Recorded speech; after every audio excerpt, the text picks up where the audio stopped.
ordinateur. Voilà, merci. Ah oui, oui, là j'ai oublié de l'enregistrer. Merci beaucoup. Hein. Ça partait mal. Donc là, normalement, oui, ça y est, c'est enregistré.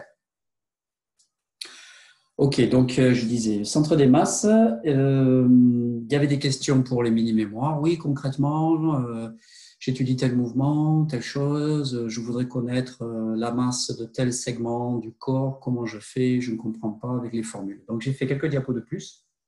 Je les ai mis sous format PDF et je les ai mis sur le Moodle et je vous envoyer l'information de plusieurs manières pour ceux et celles qui voulaient le regarder. On va s'arrêter un peu ensemble et le regarder ensemble. Ça vous permettra de mieux comprendre plutôt que de regarder tout simplement toute seule les diapos, même si ce n'est pas très compliqué. Donc, on avait vu ça, cette définition générale de la position du centre des masses. Alors là, c'était en deux dimensions, hein, puisqu'on voit que c'est X et Y, donc c'est un mouvement avec un objet qui est dans le plan, mais la même formule s'applique pour la troisième dimension si on est dans l'espace physique.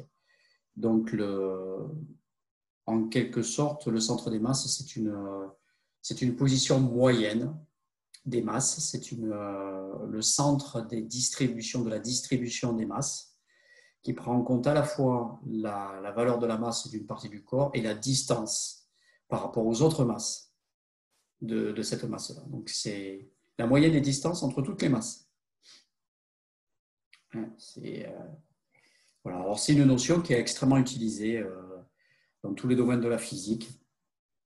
On peut avoir des centres des masses de nuages dans le ciel, centre des masses d'une vague, centre des masses d'un gaz, centre des masses d'un objet solide, enfin, centre des masses d'énormément d'applications. Alors, ça a énormément d'applications parce que, comme on le voyait au tout début du cours, cette partie ici, là, sur la gauche, ça a énormément d'applications parce que la mécanique nous indique, c'est une découverte, hein, ce n'est pas une construction intellectuelle. La mécanique nous indique que ce point, le centre des masses, a un statut très particulier dans les lois de la mécanique, dans les mécanismes mécaniques.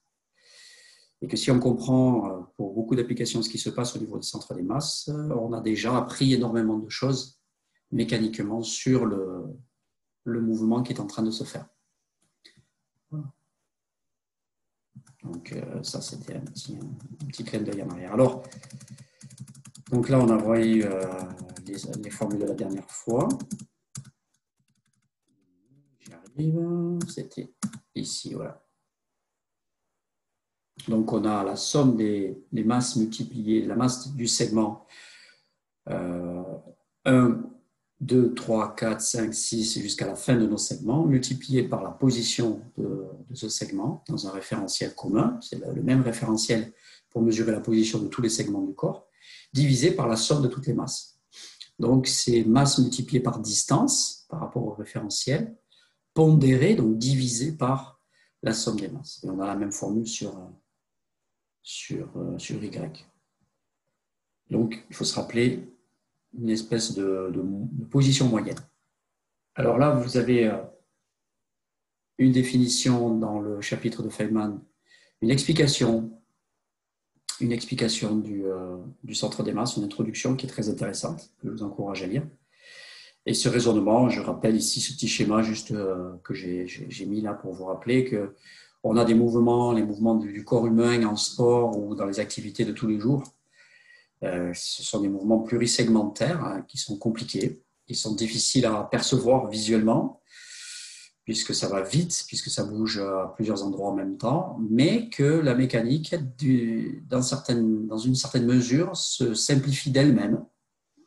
Et en plus, elle a des lois qui sont générales, ça c'est quand même un avantage énorme, et ça nous permet de gérer cette apparence de complexité, de complication.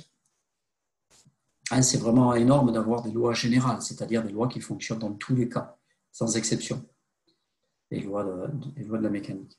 Ce qui n'est pas le cas encore dans d'autres sciences, qui le sera peut-être un jour, mais peut-être pas. La question est complètement ouverte, par exemple en biologie, dans les sciences humaines, peut-être qu'un jour on aura des lois complètement générales comme les lois de la mécanique, mais pour le moment on ne les a pas. dans ces autres disciplines. En neurosciences aussi, par exemple, on n'a pas l'équivalent de ces lois de la mécanique. Alors, ce centre des masses, en fonction de la configuration du corps, eh bien, il peut se placer à l'intérieur du corps ou il peut être à l'extérieur du corps. Donc, ici, on a mis centre de gravité à la place du centre des masses.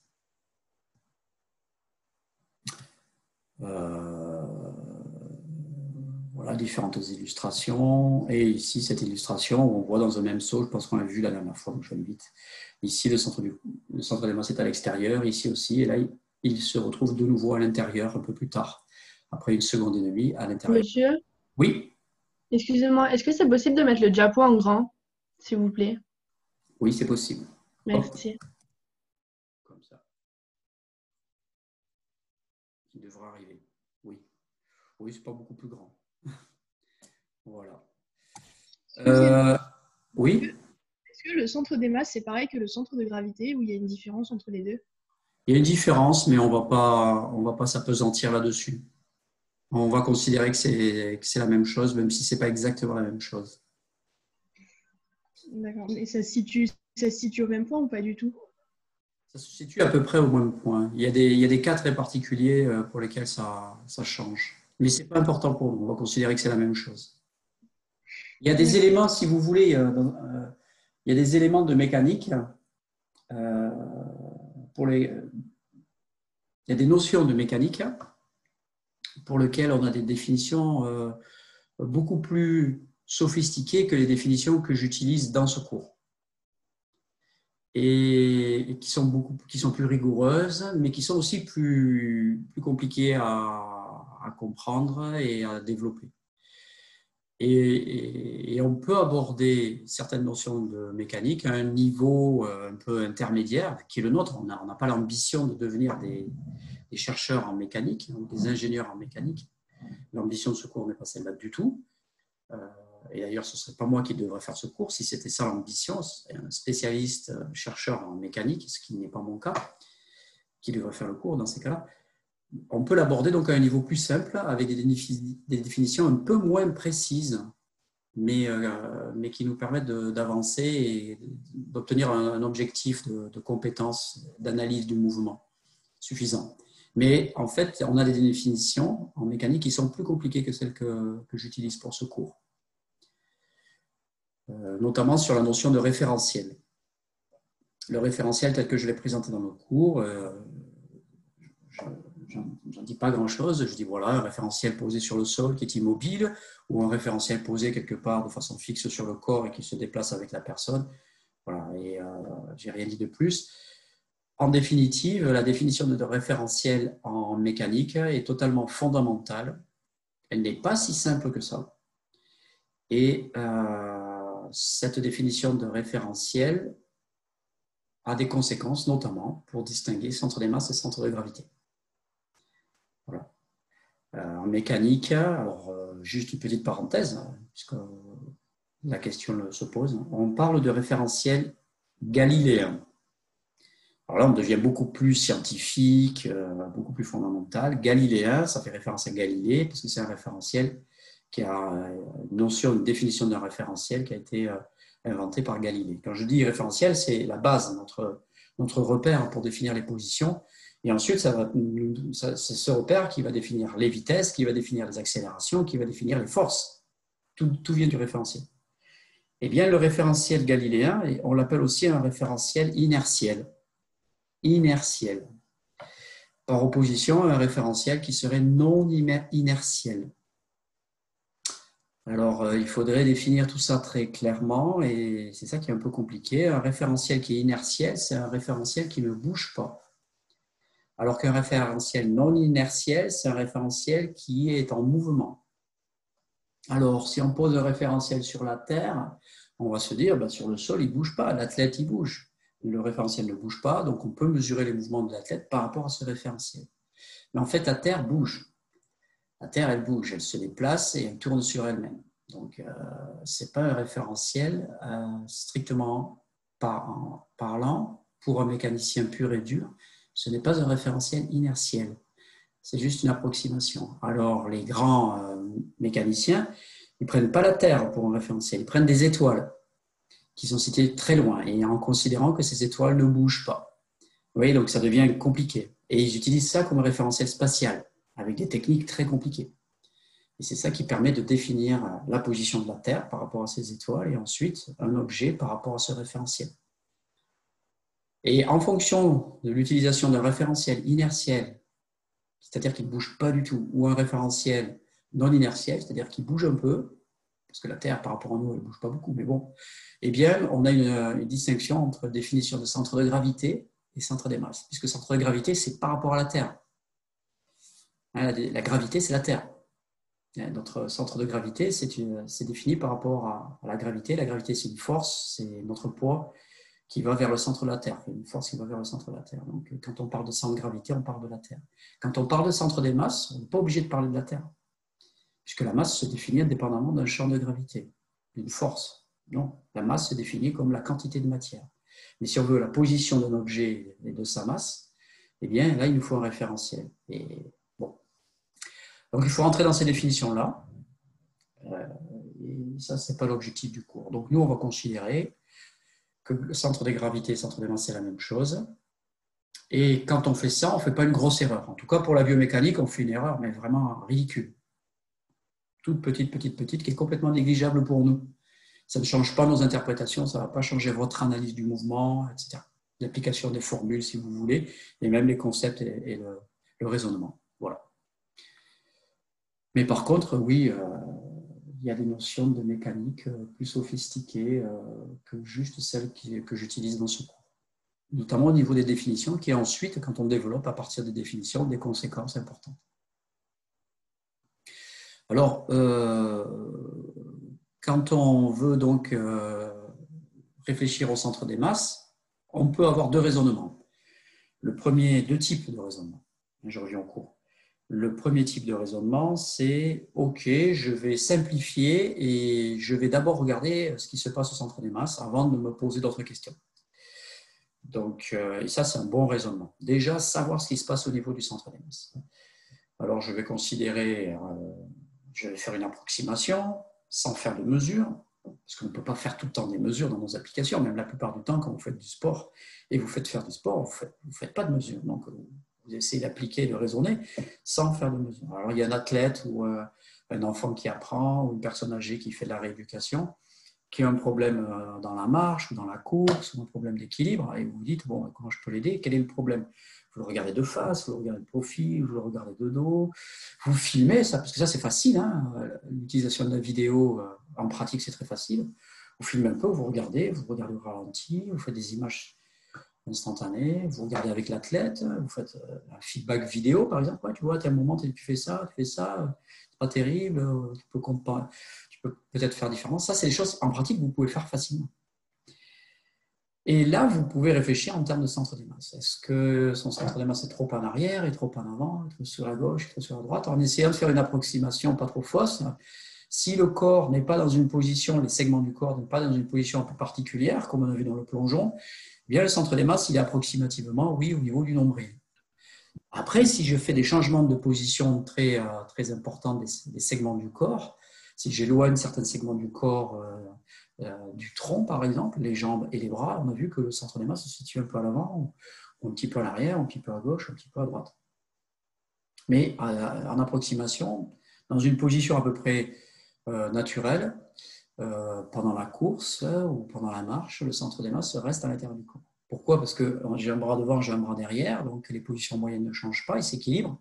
J'ai une jambe devant, j'ai une jambe derrière, donc la répartition des masses devant-derrière s'équilibre. Si j'ai un bras à gauche, un bras à droite étendu comme ça, en extension, les masses s'équilibrent gauche-droite, ça ne va pas faire bouger mon centre des masses. Donc, première approche, on réfléchit en termes de centre des masses pour commencer à faire son analyse. Deuxième approche,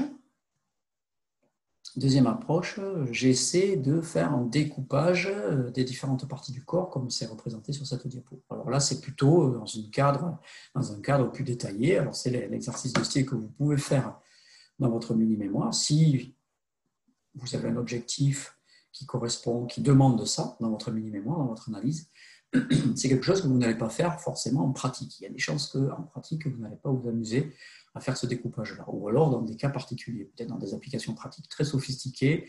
Si vous êtes dans des projets un peu particuliers, vous travaillez avec un ingénieur sur une prothèse, vous allez l'aider, vous avez un projet pendant 1 an dans le cadre de votre travail, vous allez travailler avec des chercheurs, vous du côté pratique, les chercheurs de notre côté, pour améliorer le fauteuil roulant. Bon, que sais-je, des problèmes d'ergonomie, vous pouvez travailler avec eux sur des problèmes comme ça, qui vont ressembler à votre mini-mémoire, mais un peu plus sophistiqués. Alors, qu'est-ce qu'on voit sur cette diapo? On voit qu'il y a un découpage du corps, donc ça on a compris, c'était nos segments, c'est les parties du corps ou segments, hein. J'utilise les deux termes pour parler de la même chose, et on va faire un découpage du pied, de la jambe, de la cuisse, du tronc. Alors le tronc, on peut faire une approximation et découper ça comme si c'était un solide, alors qu'en fait c'est souple, hein, ça peut se déformer. Le bras, l'avant-bras, la main et la tête, et puis à gauche et à droite. Donc on peut découper tout ça, et on retrouve dans les ouvrages de biomécanique, on retrouve ces découpages. Alors, vous voyez qu'il y a des nombres qui sont associés à chacune de ces parties du corps. Des nombres qui vont indiquer le pourcentage de longueur entre le début du segment et la fin du segment. Alors, ça, c'est une première façon de voir. Alors, vous voyez 43,3, 56,7, etc. Bon, je vais pas m'étendre sur cette représentation-là et je vais passer au diapo que j'ai rajouté sur le MT. Donc, je vais sortir de là et je vais revenir, ça va prendre quelques secondes, et je vais revenir à ceci. Voilà, ça, je le mets en plein écran. Donc, ça, ce sont les diapos que j'ai mises il y a une semaine à peu près, je ne sais plus, sur le MT, sur le Moodle du cours, avec d'autres documents. Alors, le centre des masses en pratique et l'utilisation des tables. Alors bon, là, c'est 3 illustrations de centre des masses que j'ai trouvées rapidement sur Internet. Dans les sports extrêmes. Donc là, vous voyez un vol parabolique. La moto suit une parabole et le pilote suit aussi une parabole. Il a lâché sa moto. J'espère que sa réception ne sera pas trop mauvaise.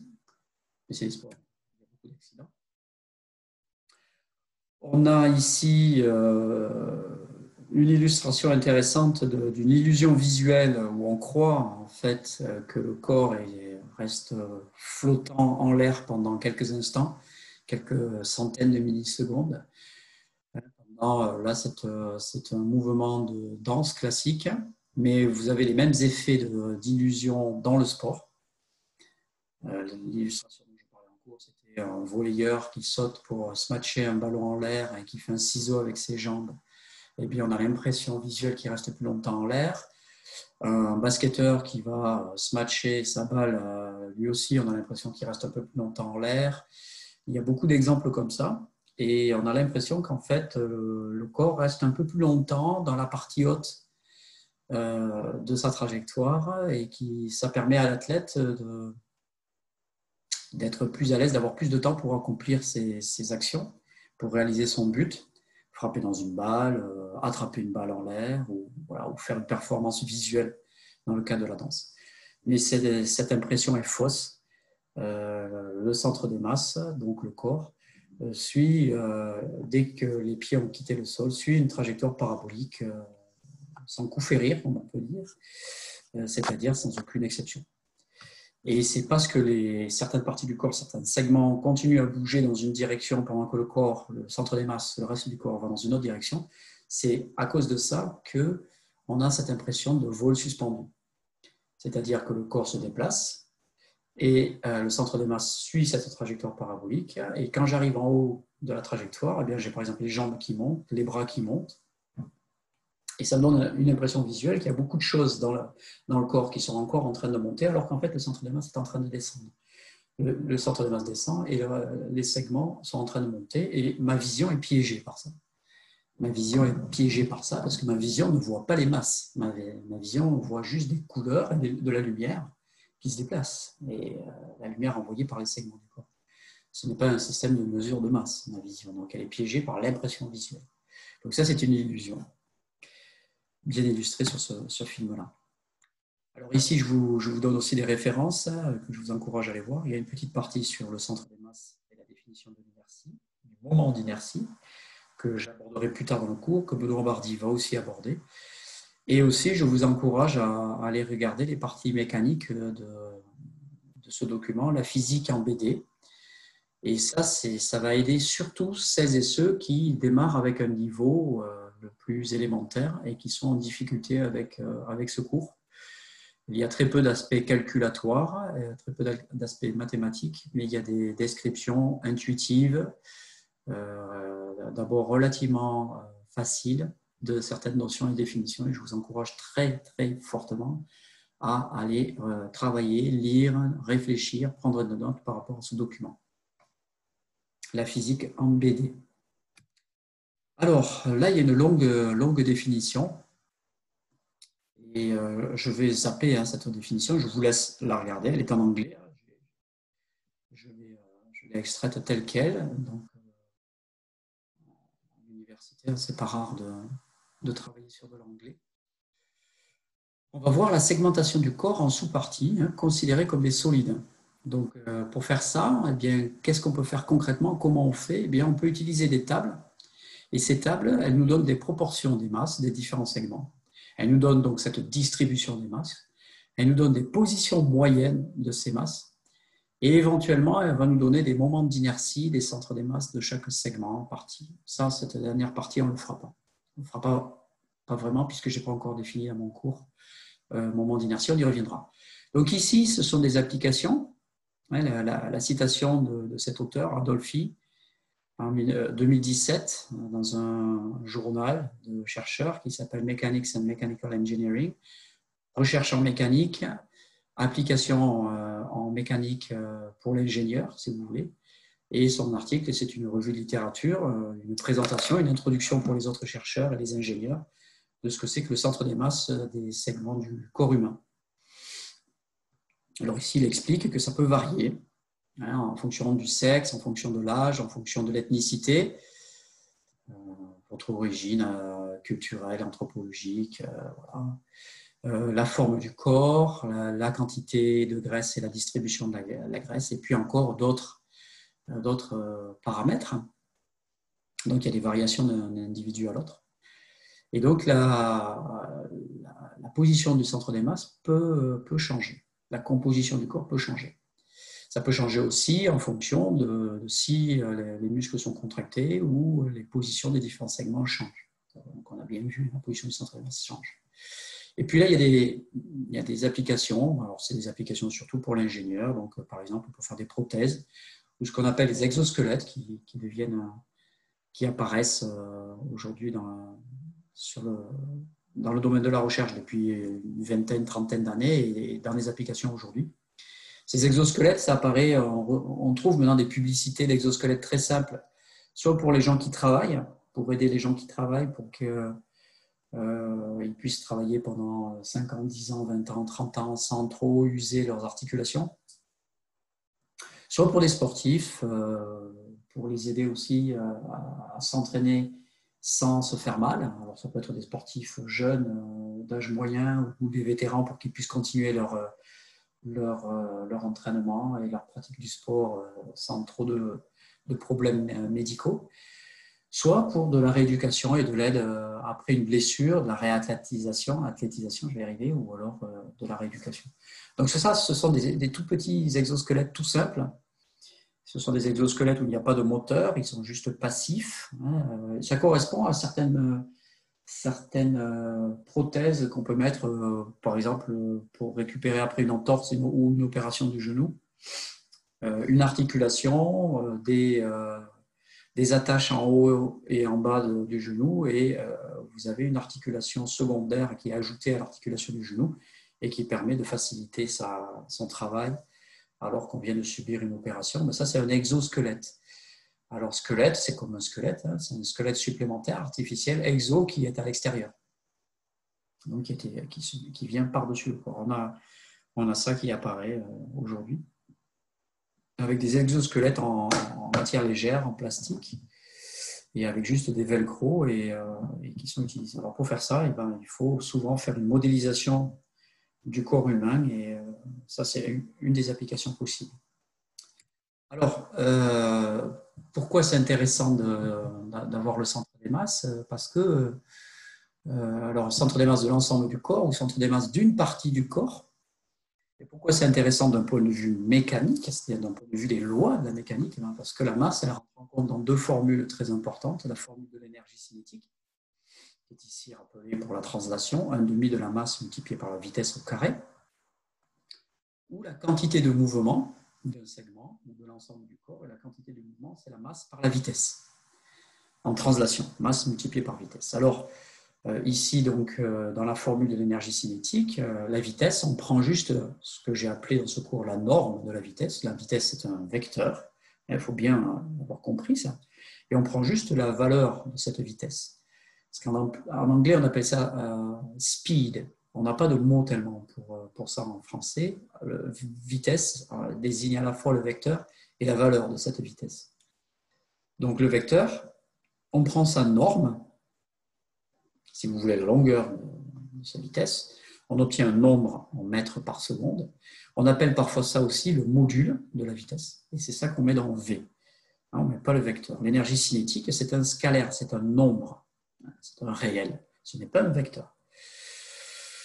On a aussi cette énergie cinétique en rotation, et ici le oméga, alors là j'ai mis W, c'était plus simple, c'est la vitesse angulaire qu'on a déjà rencontrée à plusieurs reprises, donc ce sont des radians par seconde.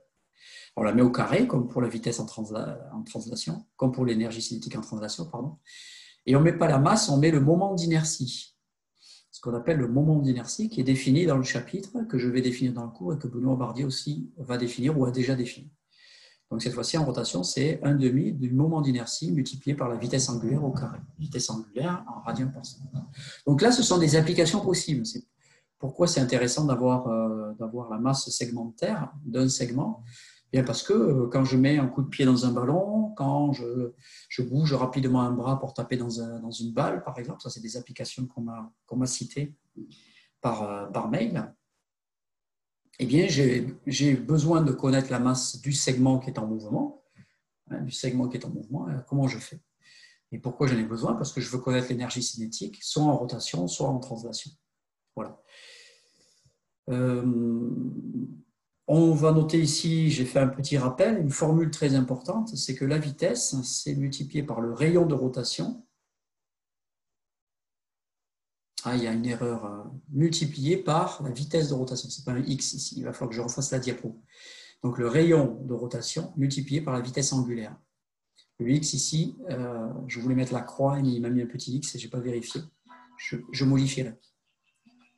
Je modifierai les diapos. Les aléas du direct, un coup de fil qui attendra.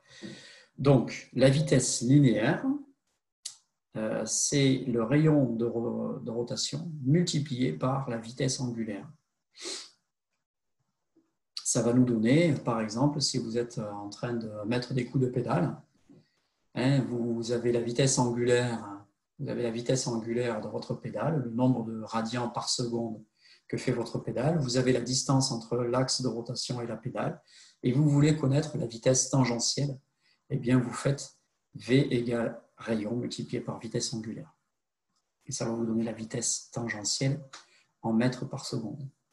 Ici, il y a la définition du moment d'inertie que l'on désigne avec la lettre I, c'est la masse multipliée, de nouveau mon erreur de typo que je changerai, la masse multipliée par le rayon au carré.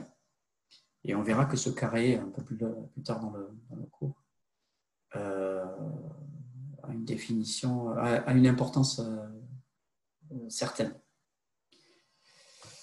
Alors, je rappelle ici, j'indique ici qu'en pratique, dans votre mini-mémoire, si vous voulez connaître exactement la position du centre des masses du corps à partir des positions des différents segments, c'est-à-dire à partir des formules somme des masses multipliée par la distance divisée par la somme des masses, pondérée par la somme des masses, comme on a vu plus tard, je vous dis, si vous l'appliquez concrètement, cette définition, c'est compliqué. Donc, oubliez, ne faites pas ça. Il faudrait mesurer la position de l'ensemble des extrémités de chaque segment, et ceci à chaque instant pendant le mouvement que vous analysez. C'est-à-dire le haut de la jambe, le bas de la jambe, le haut du bras, le bas du bras, et à chaque instant. Donc imaginez, il faudrait poser un marqueur sur le haut du bras, un marqueur sur le bas du bras, un marqueur sur le haut de la jambe, etc. Le tronc, la tête, 2 marqueurs au moins par segment pour avoir le début et la fin. Et il faudrait mesurer la position de ces marqueurs à chaque instant. Ça veut dire que vous allez avoir une vingtaine de marqueurs et il faudrait mesurer cette vingtaine de marqueurs pendant tout le décours de votre mouvement. En utilisant Kinovea, ça voudrait dire faire 20 mesures avec des erreurs, parce qu'à chaque fois que vous repassez le film avec des marqueurs différents, vous allez faire des erreurs. Donc, il faut oublier en pratique. Donc, mais par contre, on peut faire une approximation. L'autre chose qu'on peut faire, c'est, l'autre question que vous pouvez vous poser en pratique, c'est, bon, ben voilà, comme je disais au début, je bouge que le bras et je vais frapper dans un ballon, ou je bouge que la jambe, le reste du corps est fixe et je vais frapper dans un ballon, je veux connaître l'énergie cinétique. Alors, si je veux connaître l'énergie cinétique ou la quantité de mouvement, il me faut donc la vitesse, que je peux avoir avec Kinovea, mais il me faut aussi la masse. Et pour avoir la masse du bras, il me faut la masse des segments du bras. Et pour avoir la masse de la jambe, il me faut la masse des segments de la jambe. Donc, il y a des outils ici qui permettent de faire cette segmentation. La première segmentation qui est utilisée dans la littérature et qui fait autorité, mais on va voir qu'elle a été corrigée, c'est celle de quelqu'un qui s'appelle Vladimir Zatsiorsky, qui est un physicien russe qui est allé travailler aux États-Unis, pardon. Il est allé travailler aux États-Unis, il a fait sa carrière à l'université de Penn State, en Pennsylvanie, un État dont on a parlé récemment dans l'actualité suite aux élections américaines. Donc, il y a une très grande université qui s'appelle Penn State University, et dedans, il y a un laboratoire de biomécanique, et Vladimir Zatsiorsky travaille là-dedans. Il a proposé une segmentation. C'est un très bon biomécanicien, très rigoureux. Donc, il a proposé cette segmentation. Vous voyez, on retrouve pieds, jambes, cuisses, tronc. Le tronc a été divisé, peut être divisé en différentes parties. Vous voyez, c'est un peu plus précis. Le bras, l'avant-bras, la main, la tête et la nuque. Donc, on peut considérer un ensemble tête-nuque. Et donc, à partir de là, Zatsiorsky, je vais y revenir. Il a proposé, donc il a travaillé avec des médecins, avec des anatomistes, et ils ont pris, il y a plusieurs techniques, il y a beaucoup de techniques différentes pour mesurer la masse d'un segment corporel. Il y a des techniques anatomiques avec des cadavres. On découpe le corps et on pèse chaque partie du corps. Il y a des techniques où on met les parties du corps dans l'eau et on mesure le volume d'eau déplacé. Il y a des techniques avec des IRM, avec des scanners, où on peut quantifier la quantité de muscles, de graisse, de peau, d'eau et d'os. Et en connaissant la masse volumique, la densité de chacune de ces tissus biologiques, on peut estimer la masse de la partie du corps. Et il y a encore d'autres méthodes où on met les parties du corps sur des balances avec une personne. Cette fois-ci, c'est non invasif. Ce n'est pas sur un cadavre, c'est sur un être vivant, un individu vivant. On peut mettre une partie du corps sur une espèce de balance, et en bougeant le corps sur cette balance, en utilisant d'autres lois de la mécanique, on peut estimer la masse de cette partie du corps, et on peut estimer aussi son centre des masses. Son centre des masses, son point d'équilibre pour chacun des segments. Et on peut estimer aussi son moment d'inertie, la résistance à la rotation de chacune de ces parties du corps. Je le répète, moment d'inertie, Benoît Bardy le définit plus en détail, et je le définirai aussi un peu plus tard.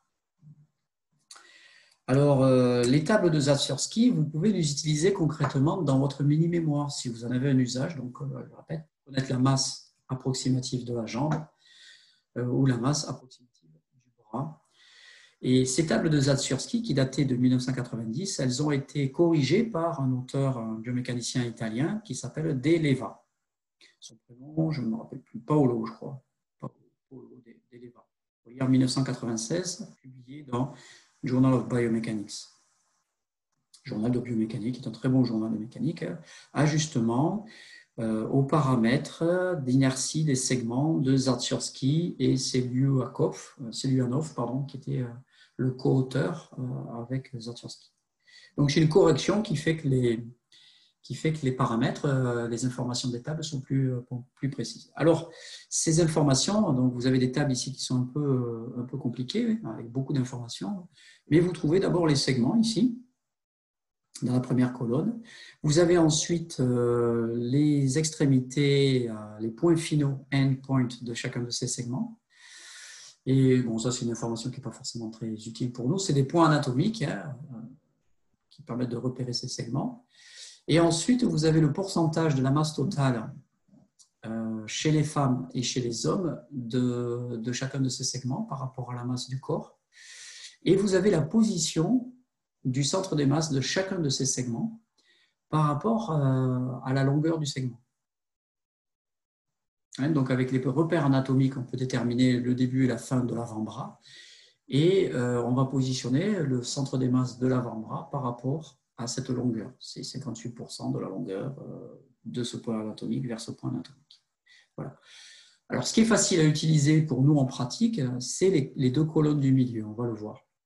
Qu'est-ce que ça veut dire? Ça veut dire que si vous connaissez la masse de votre personne, la masse totale, 60 kg, 65 kg, 50 kg, 95 kg, eh bien, vous pouvez connaître approximativement, avec une bonne approximation, vous pouvez connaître le pourcentage de masse du pied, de la jambe, de la cuisse, de la main, de l'avant-bras, de la partie élevée du bras, de la partie basse du tronc, de la partie moyenne du tronc, de la partie élevée du tronc, de la partie de l'ensemble du tronc, de la partie de la tête. Voilà. En connaissant la masse totale de la personne, vous pouvez connaître sa distribution.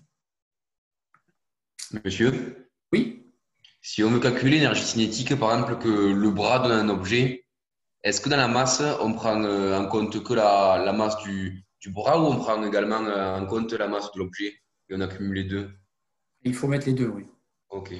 Si vous avez, par exemple, si vous avez un gant de boxe et que vous faites un coup de poing avec votre gant de boxe, l'énergie cinétique, c'est l'énergie cinétique de l'ensemble qui est en train de bouger. Ok, ça marche. Merci. C'est le gant de boxe plus le bras. Ça vaut avec une raquette, ça vaut avec n'importe quel exemple. Alors oui, ça vous donne une estimation des masses des segments en pourcentage de la masse totale et ça vous donne une estimation de la position du centre des masses d'un segment donné en pourcentage de la longueur de ce segment. Alors ici, les segments sont notés I. Ça veut dire que c'est une façon de noter. Certains connaissent très bien, d'autres l'ont vu 2-3 fois dans ce cours et ont un peu de mal.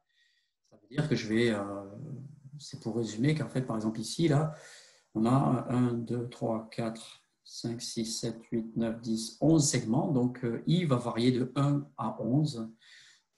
Ça peut être le segment 3, le segment 4, le segment 5, et on remplace I par le nombre qui nous intéresse. C'est une façon de noter qui est très compacte. On n'a pas besoin de les écrire. Alors, comment on peut s'en sortir? Ici, c'est un détail des tables d'Elovo, c'est comme ça que ça s'appelle, d'Eleva, pardon, d'Elovo, d'Eleva. Donc, on a ici des modèles simplifiés où il n'y a pas, on a résumé, par exemple, pour le tronc, on n'a pris qu'une seule catégorie de tronc, on n'a pas distingué haut, bas, on fait cette approximation. On a pris tête plus nuque, on les a mis ensemble. Donc, ça, ce sont nos segments. Cette fois-ci, on n'en a pas 11, on en a moins. Et en pratique, je vous conseille d'utiliser plutôt ça, si vous voulez, dans votre mini-mémoire. On a une approximation pour les hommes, une approximation pour les femelles. On a indiqué aussi la moyenne ici, qui ne nous intéresse pas trop. Et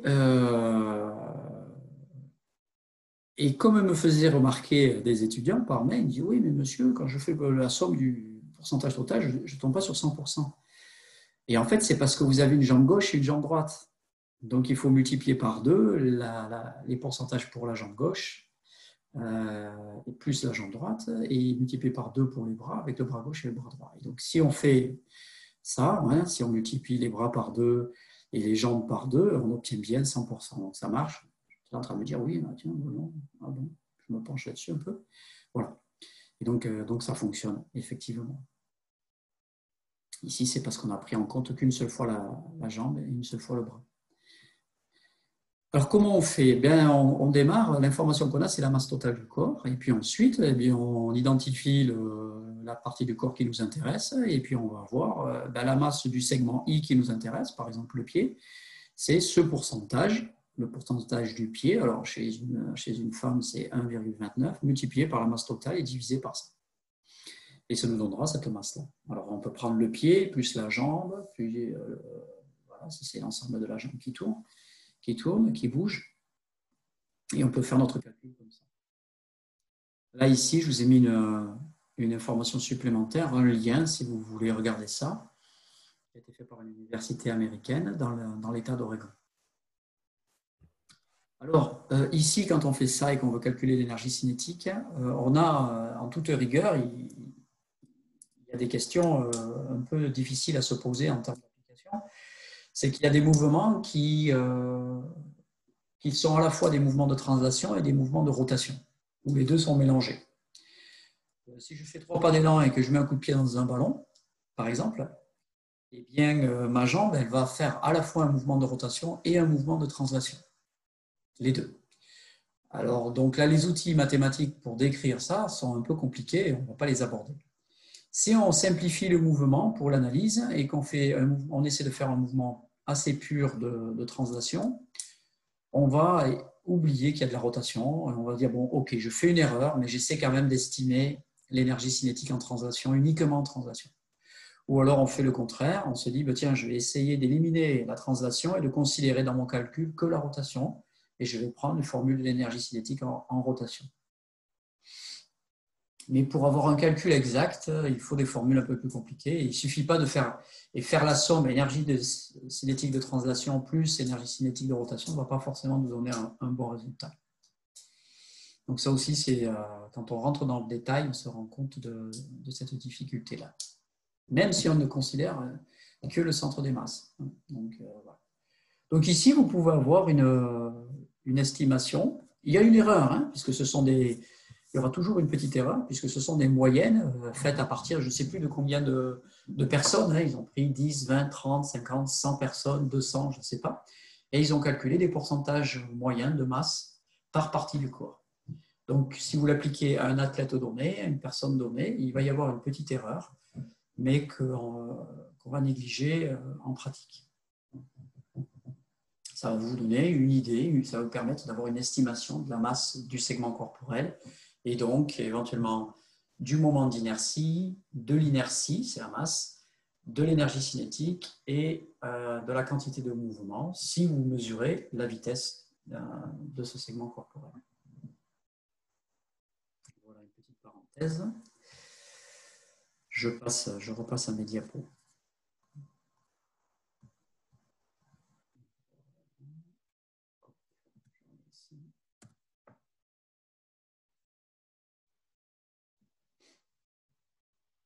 Ok. Donc,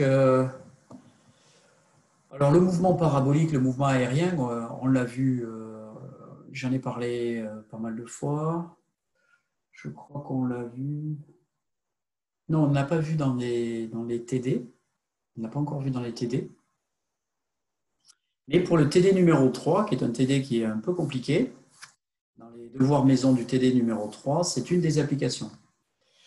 Ah si, on l'a vu le mouvement aérien, puisque je vous ai dit d'aller regarder le chapitre de Susskind, et que dans le chapitre de Susskind, il y a 2 mouvements qui sont abordés. Le mouvement uniformément accéléré, qui est le mouvement aérien, le saut, le lancer, la trajectoire d'une balle pendant un lancer, ou la trajectoire d'un saut, quel que soit le saut. Donc ça, oui, je l'ai déjà évoqué, on l'a déjà vu, je reviens en arrière.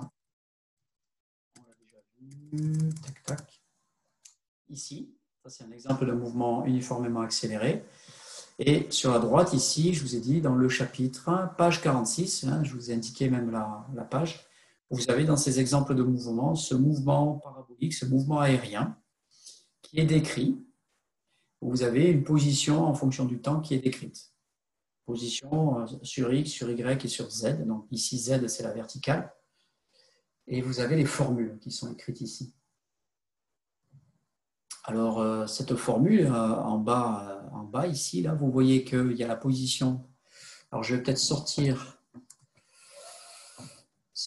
ça prend toujours un peu de temps. Quelques secondes, sortir du plein écran pour pouvoir zoomer. Et je vais zoomer sur une partie de la diapo. Hop, hop, hop. Voilà. Mais pas trop. Si je sors, voilà.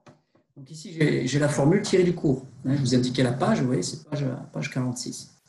Donc ici, on a ces équations qui sont les équations du mouvement dans un mouvement uniformément accéléré, c'est-à-dire, je répète, un mouvement sur lequel il y a une force constante qui s'applique. Une seule force qui s'applique. Et quand je suis en l'air, la seule force qui s'applique, quand je sautais, ou quand la balle est en l'air et qu'elle a quitté ma main, la seule force qui s'applique, c'est la force de son poids, c'est-à-dire la force d'attraction terrestre. Et cette force d'attraction terrestre, on sait qu'elle provoque une accélération qu'on appelle G, la constante d'accélération G, et qui est une approximation, c'est 9,81 mètres divisé par des secondes, de nouveau, puisque c'est une accélération. Donc c'est le G qu'on retrouve ici. Et là, on peut avoir donc dans ce genre de mouvement les équations du mouvement, c'est-à-dire les positions en fonction du temps, et on peut avoir aussi les vitesses en fonction du temps et les accélérations en fonction du temps. Donc comme c'est les fonctions du temps, on met T ici de nouveau. Et là, vous voyez, c'est un objet que l'on lâche, hein, c'est l'exemple de la chute libre. Donc on lâche un objet sans vitesse initiale. On le lâche sans vitesse initiale, mais on peut le lâcher aussi avec une vitesse initiale. On va voir que ça marche aussi. Donc, il faut bien comprendre ces équations et c'est exactement ça qu'il faut savoir pour la première partie du TD, du DM du prochain TD. Vous voyez sur Z, vous voyez que sur X et sur Y, il n'y a pas de mouvement. Donc, c'est donc un objet qui a un mouvement purement à la verticale dans cet exemple. Vous voyez dans l'équation de Z en fonction du temps, il y a la coordonnée Z avec le temps égale 0 ici, Z à 0. Vous ajoutez la vitesse avec la notation 0 encore une fois, qui est multipliée par le temps, hein, V fois le temps, V0 fois le temps, je vais expliquer de quoi il s'agit, moins 1 demi de gt carré. Alors le moins 1 demi de gt carré, pourquoi on a un moins? Parce que le G est négatif, hein. On a choisi d'avoir un repère positif vers le haut dans cet exemple, et donc on a une accélération qui est négative. C'est moins 9,81. C'est pour ça qu'on a le moins ici. Donc moins 1 demi de gt carré, on l'avait déjà vu dans mon exemple. Dans l'exemple de la diapo, l'exemple du cours, il n'y avait que ça, il n'y avait ni Z0, ni V0 multiplié par le temps, il y avait uniquement cette partie-là. Donc celle-là, vous l'avez déjà. Pourquoi on se retrouve avec moins 1 demi de gt carré? Parce qu'on intègre deux fois g par rapport à t. On sait que l'accélération est égale à g. On l'intègre une première fois pour avoir la vitesse, on a g fois le temps. On intègre une deuxième fois pour avoir la position, et donc on se retrouve avec moins 1 demi gt carré. Ça, c'est les règles d'intégration. Cet exemple est à connaître par cœur ou à comprendre. Je n'y reviendrai pas, je l'ai expliqué plusieurs fois en cours.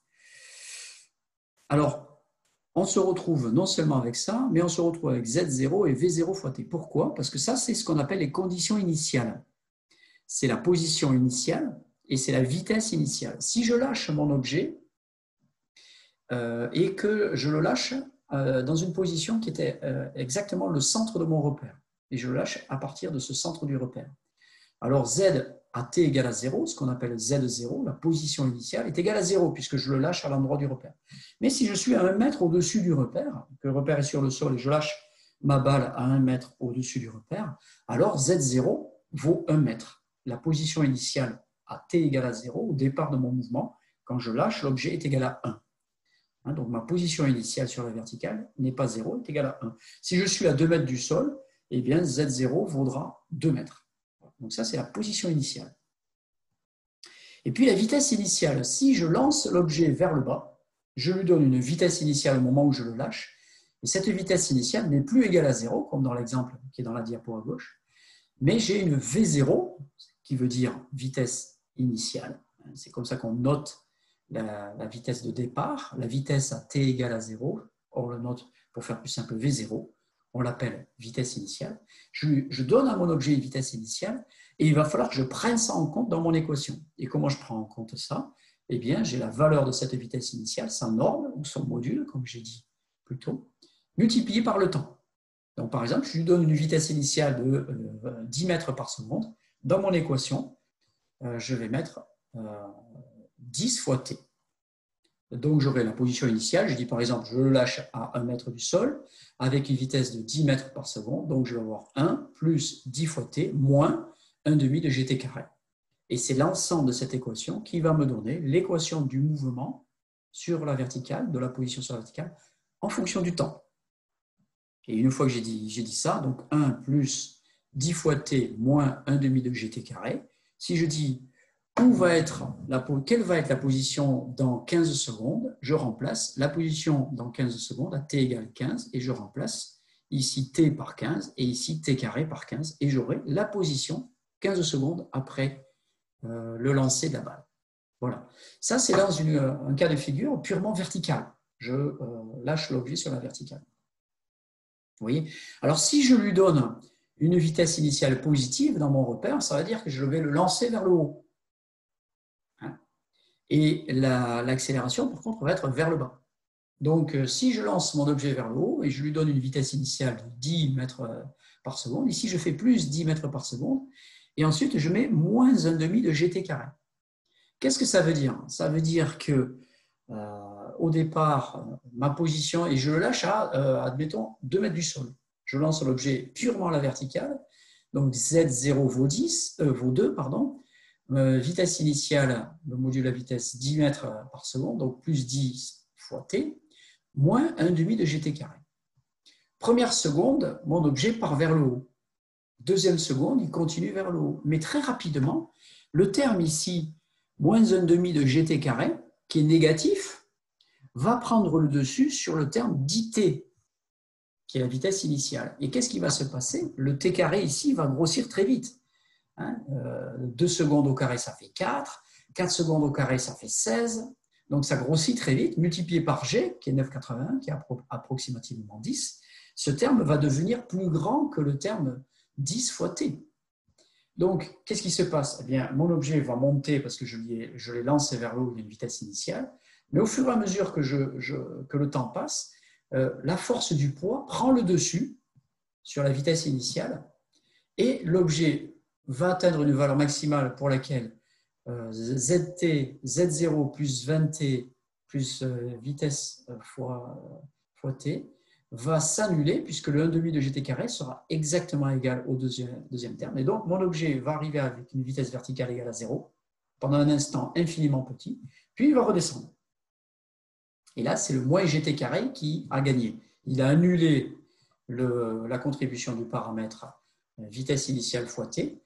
Et puis ensuite, le temps continue de s'écouler et le t carré prend le dessus sur la vitesse fois t et l'objet accélère maintenant vers le bas.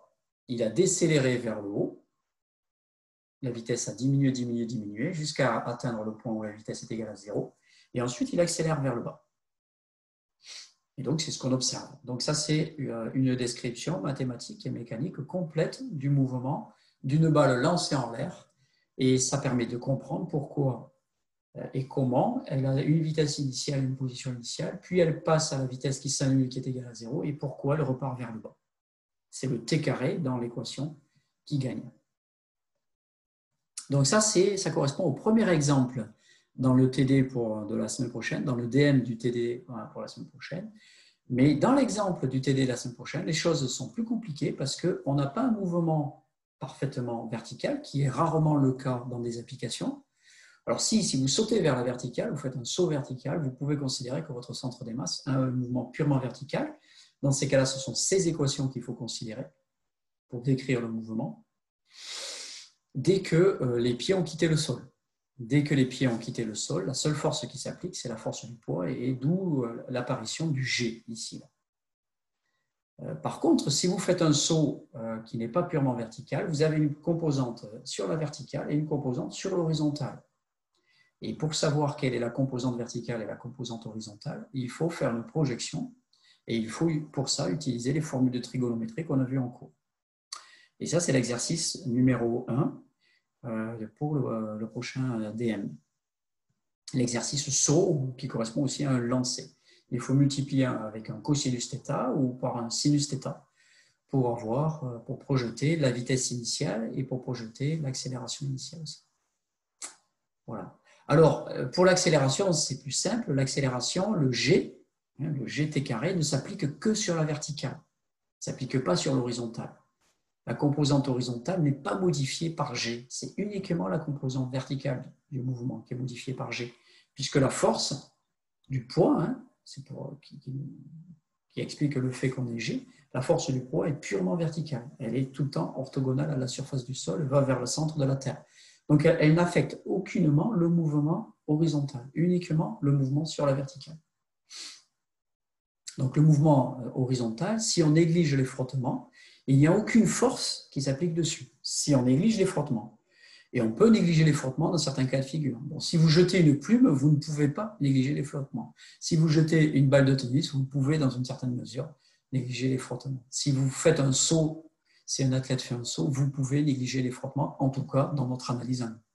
Donc sur l'horizontal, il n'y a pas de frottement qui s'applique, on le néglige. Donc il n'y a aucune force qui s'applique, puisque le poids est purement vertical et s'applique donc que sur la coordonnée verticale. C'est une notion importante. Donc ces équations, elles permettent de comprendre le mouvement du saut et des lancers, les équations du saut et des lancers. Elles permettent d'écrire les accélérations en fonction du temps, les vitesses en fonction du temps et les positions en fonction du temps. Donc dans l'EDM de la semaine prochaine, vous avez les énoncés, les corrections de l'énoncé et la correction sur Excel des énoncés avec toutes les formules. Donc vous pouvez échanger entre vous, je vous encourage à échanger largement entre vous pour comprendre, décrypter ces différentes équations qui sont mises dans les tableaux Excel, mais qui prennent en compte les positions initiales, les vitesses initiales, les projections de ces positions et de ces vitesses, et la contribution sur la verticale de la gravité avec un demi de gt carré. Et il y a d'autres éléments encore, il y a notamment l'intégration, le rôle du bruit, les erreurs de mesure à partir de Kinovea. On fait une simulation de ce bruit et on regarde concrètement quand on dérive numériquement, avec la formule pas à pas par exemple, on regarde comment ces erreurs sont plus grandes. En fait, chaque fois qu'on dérive, on augmente énormément ces erreurs. Vous allez le voir concrètement en regardant le fichier Excel. Vous allez voir qu'il y a une petite erreur sur la position, puis il y a une grosse erreur sur la vitesse, et puis il y a une erreur énorme sur l'accélération. Donc ça vous montre ce qui va se passer quand vous enregistrez avec Kinovea et que vous dérivez numériquement pour obtenir vitesse et accélération dans un deuxième temps. Donc ce TD, cet exercice vous permet aussi de concrètement voir ça et voir la nécessité d'enlever un maximum ces erreurs, c'est-à-dire de lisser votre position mesurée avec Kinovea. Et il y a plusieurs possibilités pour faire ce lissage. Vous utilisez les outils que j'ai déposés sur le Moodle. Alors, en anglais, alors, lissage, c'est smoothing. Vous pouvez utiliser les fichiers Excel qui sont sur Moodle. Ou alors, vous pouvez appliquer une moyenne, tel que c'est dans les tableaux, tel que c'est fait dans les tableaux dans le tableau de solution du DM, qui lui aussi est sur Moodle. Alors sur ce TD, il y a une deuxième partie de TD, c'est sur les oscillations, et c'est un peu les mêmes exercices, mais cette fois-ci sur des oscillations, des mouvements d'oscillation, tels qu'ils ont été vus pour le premier DM, non pour le deuxième DM, sur la partie oscillation, avec l'équation du mouvement de type x égale à cosinus oméga t plus phi. C'était ça les exercices du deuxième DM. Et on reprend ces équations, et cette fois-ci, on peut calculer des dérivées et on peut comparer avec la dérivée numérique. On fait un peu le même type d'exercice. Alors, je reviens en avant dans le cours. Donc là, je suis allé un peu vite, mais ce sont des rappels où j'articule les différentes parties du cours. Je vous encourage à revoir le cours puisqu'il est enregistré, si ça va un peu trop vite pour vous. Mais ce sont des rappels. J'essaie d'articuler différents aspects du cours. Vous permettez, ah oui, il faut que je revienne là, il faut que je revienne là, il faut que je revienne là, il faut que je revienne là. Donc, vous prenez vos notes et dans vos notes, vous dites revenir à telle partie du cours, revenir à tel chapitre, revenir à telle partie du TD. Ces choses-là, normalement, s'articulent de façon cohérente. Alors, on revient ici. Donc, centre des masses et mouvement parabolique. Vous voyez ici un athlète qui saute et vous avez en noir tracé ici la trajectoire de son centre des masses. Ici, vous avez l'impulsion. l'athlète quitte le sol. Il y a la seule force qui s'applique, c'est la force du poids, donc dirigée vers le bas. Et puis, cette force s'applique jusqu'à l'atterrissage où les pieds sont de nouveau en contact avec le sol.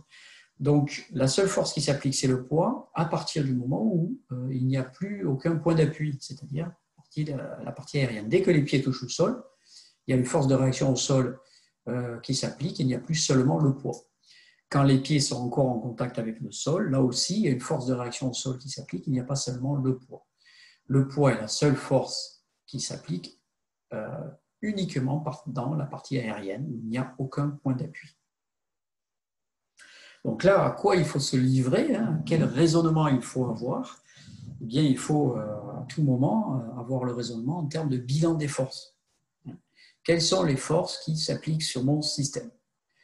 Il faut essayer de faire la liste de toutes les forces qui s'appliquent, éventuellement éliminer certaines forces, puisqu'on veut se simplifier la vie et faire des approximations et négliger certaines forces. Souvent, les forces qu'on néglige, nous, en application, ce sont les forces de frottement. Frottement avec l'air, bien sûr.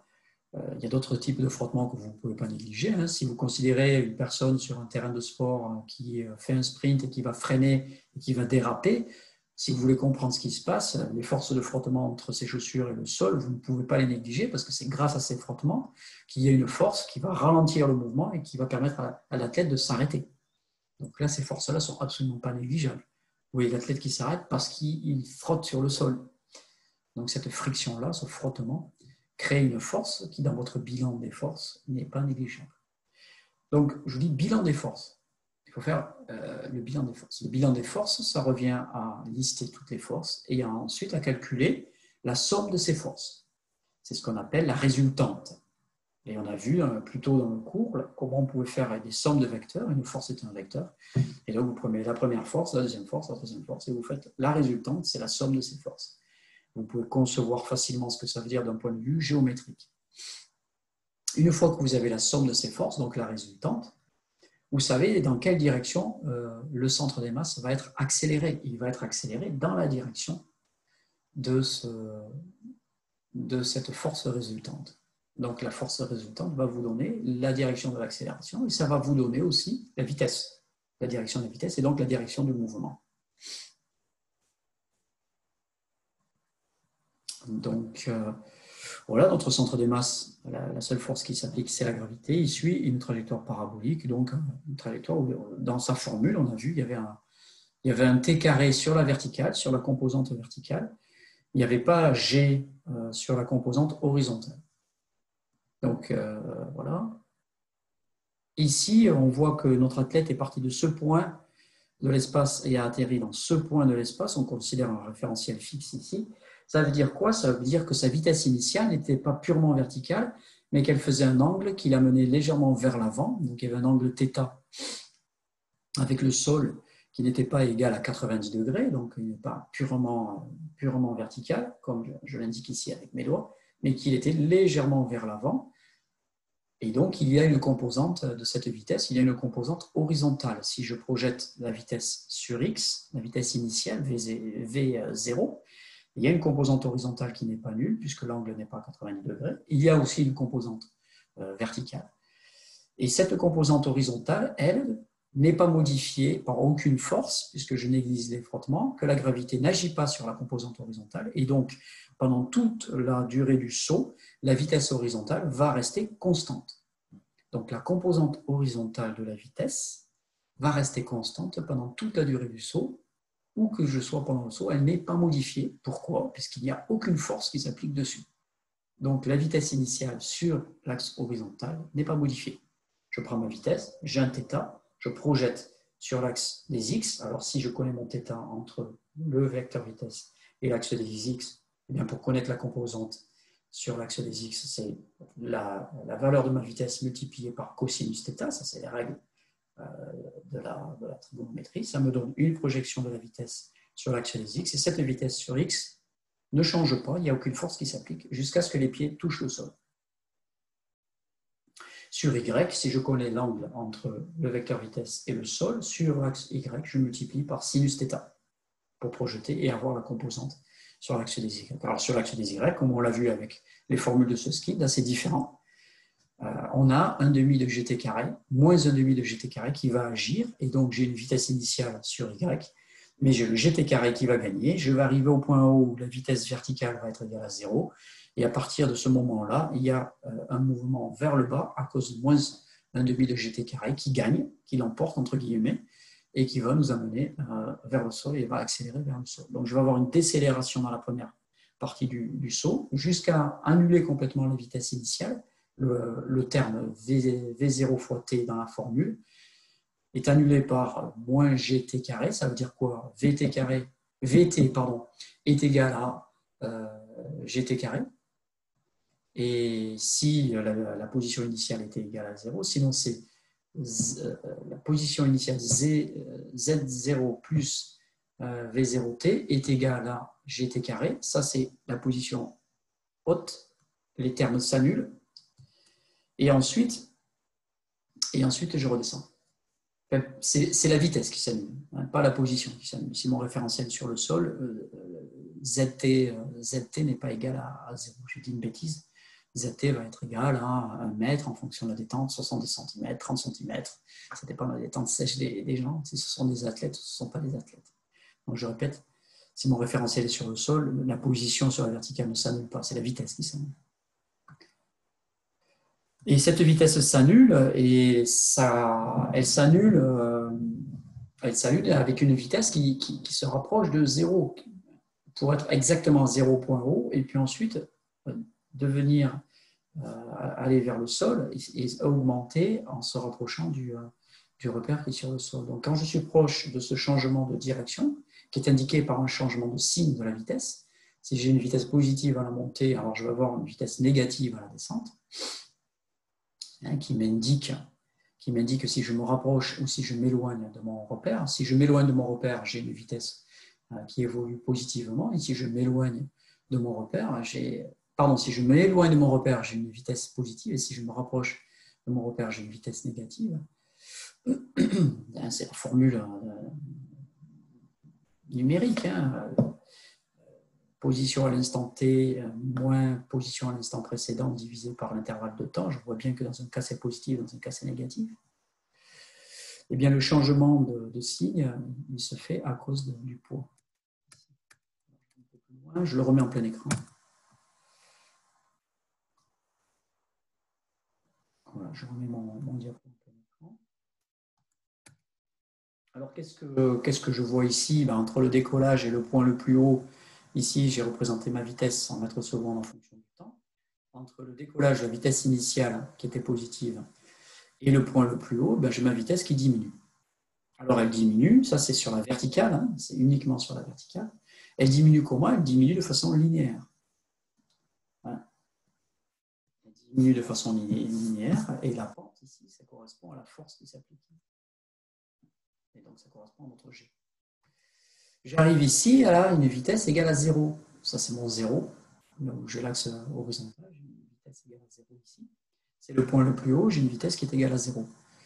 Et qu'est-ce qui se passe quand je lis ce diagramme tout simple de la vitesse verticale en fonction du temps? Donc, je vois déjà que la pente est constante, c'est une droite du type y égale à x plus b. Le a, c'est la pente, c'est le coefficient directeur. On voit qu'il est négatif, et ça correspond à ma constante g, puisque c'est la seule force qui s'applique ici. C'est l'accélération, hein, la dérivée de la vitesse en fonction du temps. Donc la pente de cette droite, c'est l'accélération, ça on le sait, c'est une question de course, hein, il faut le savoir. Quand j'arrive ici, je suis à 0, mais qu'est-ce que ça veut dire? Ça veut dire qu'un peu avant d'arriver au point haut, ma vitesse est proche de 0, puis elle est encore plus proche de 0, encore plus proche de 0, encore plus proche de 0, puis elle passe à la valeur exacte de 0 pendant un instant, et juste un instant, et ensuite, qu'est-ce qui se passe? Elle augmente.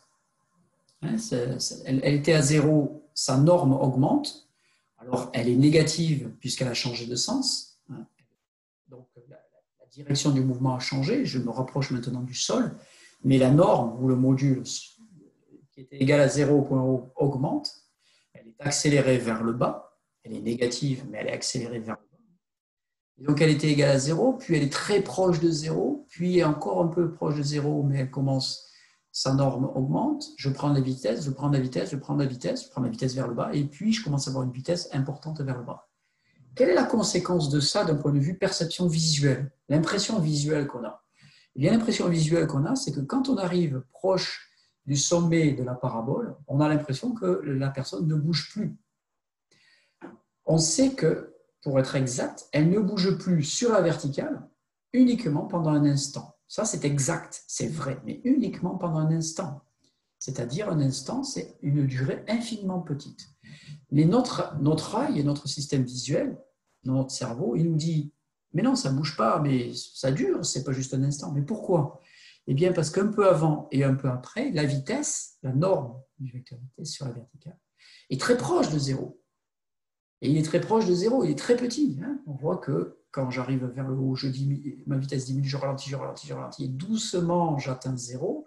Et puis quand je commence à repartir, hein, sur la verticale, j'ai une vitesse qui est égale à zéro et je commence à accélérer doucement. Donc pendant une partie autour de zéro, j'ai une valeur proche de zéro. Et ça dure un peu et ça dure suffisamment pour que je le vois visuellement. Sauf que mon œil me dit ça ne bouge pas, il ne voit pas les petits mouvements. Il me dit vitesse égale à 0, vitesse égale à 0, vitesse est toujours égale à 0. Ah, ça y est, vitesse n'est plus égale à 0. Et tout ça, visuellement, j'ai l'impression que ça a duré, alors que si je le mesure et que je le quantifie, je vois que ça n'a pas duré. Mais j'avais des vitesses tout autour de 0. Ici, j'ai des vitesses qui sont très faibles. C'est pour ça qu'on a l'impression qu'un athlète aussi reste en l'air. C'est le deuxième facteur qui fait que notre vision est troublée. On a une illusion visuelle. D'une part, j'ai dit, avec la danseuse, l'exemple de la danseuse, on a des segments qui vont vers le haut et on a l'impression que ça donne une impression visuelle que le mouvement reste suspendu en l'air. Et deuxièmement, j'ai des vitesses proches du point le plus haut, des vitesses qui sont égales à zéro et qui sont proches de zéro avant et après. Et donc, visuellement, j'ai l'impression que ce mouvement avec une vitesse égale à zéro, donc l'immobilité, ça dure. Voilà. Pourquoi? Parce que les vitesses ne sont pas exactement égales à zéro, mais sont presque égales à zéro. Oui, alors ici, donc il faut reprendre cet exemple, hein, pour celles et ceux qui sont un peu en difficulté, il faut reprendre cet exemple. Considérez donc que c'est la vitesse uniquement sur la verticale, attention, uniquement sur la verticale, qui est représentée ici. Comprendre qu'on a une vitesse initiale vers le haut, hein, donc qui est positive. La personne, son centre des masses s'éloigne du repère qui est situé sur le sol, donc la vitesse est positive. Cette vitesse diminue, pourquoi? Parce que sur la verticale, il y a le moins gt carré qui agit. Que quand on arrive au point le plus haut, le moins gt carré annule la vitesse initiale, le v0t moins 1 demi de gt carré égale à 0, on a annulé la vitesse initiale. Et qu'ensuite, eh bien, on a perdu complètement cette vitesse initiale et c'est le moins 1 demi de gt carré qui agit. Et donc, le mouvement qui allait vers le haut avec une vitesse positive dans mon repère sur le sol admet une vitesse négative, c'est-à-dire une vitesse d'un objet qui se dirige vers le centre du repère. Et donc, j'ai une vitesse négative, ce qui est totalement naturel, avec une amplitude qui augmente, avec un module ou une norme du vecteur vitesse qui augmente quand je me rapproche du sol. Et qu'est-ce qu'on voit? Eh bien, on voit que si on trace cette vitesse verticale en fonction du temps, on a une droite, mais ça on l'a déjà vu dans le cours. Pourquoi? Parce que j'ai une accélération constante. Mon accélération, c'est moins gt carré. Alors ça, c'est pas très intuitif. On se dit, mais attendez, j'ai une accélération constante. Mais qu'est-ce qui se passe? J'ai une vitesse initiale. D'abord, je ralentis, ensuite je réaccélère. Qu'est-ce qui se passe? Eh bien, il faut comprendre cette notion de vitesse initiale, il faut poser les équations et ensuite on comprend très précisément ce qui se passe en termes de vitesse et d'accélération. Donc vous avez plusieurs exercices, plusieurs parties du cours qui parlent de ça. À vous de refaire ces démonstrations, ces illustrations avec les graphiques, de vous représenter les choses, de discuter entre vous si vous ne l'avez pas compris et de regarder les équations pour voir comment ça fonctionne.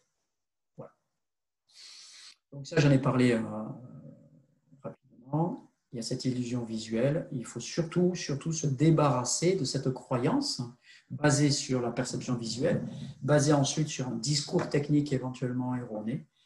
Et il n'y a pas d'arrêt quand c'est des mouvements uniformément accélérés.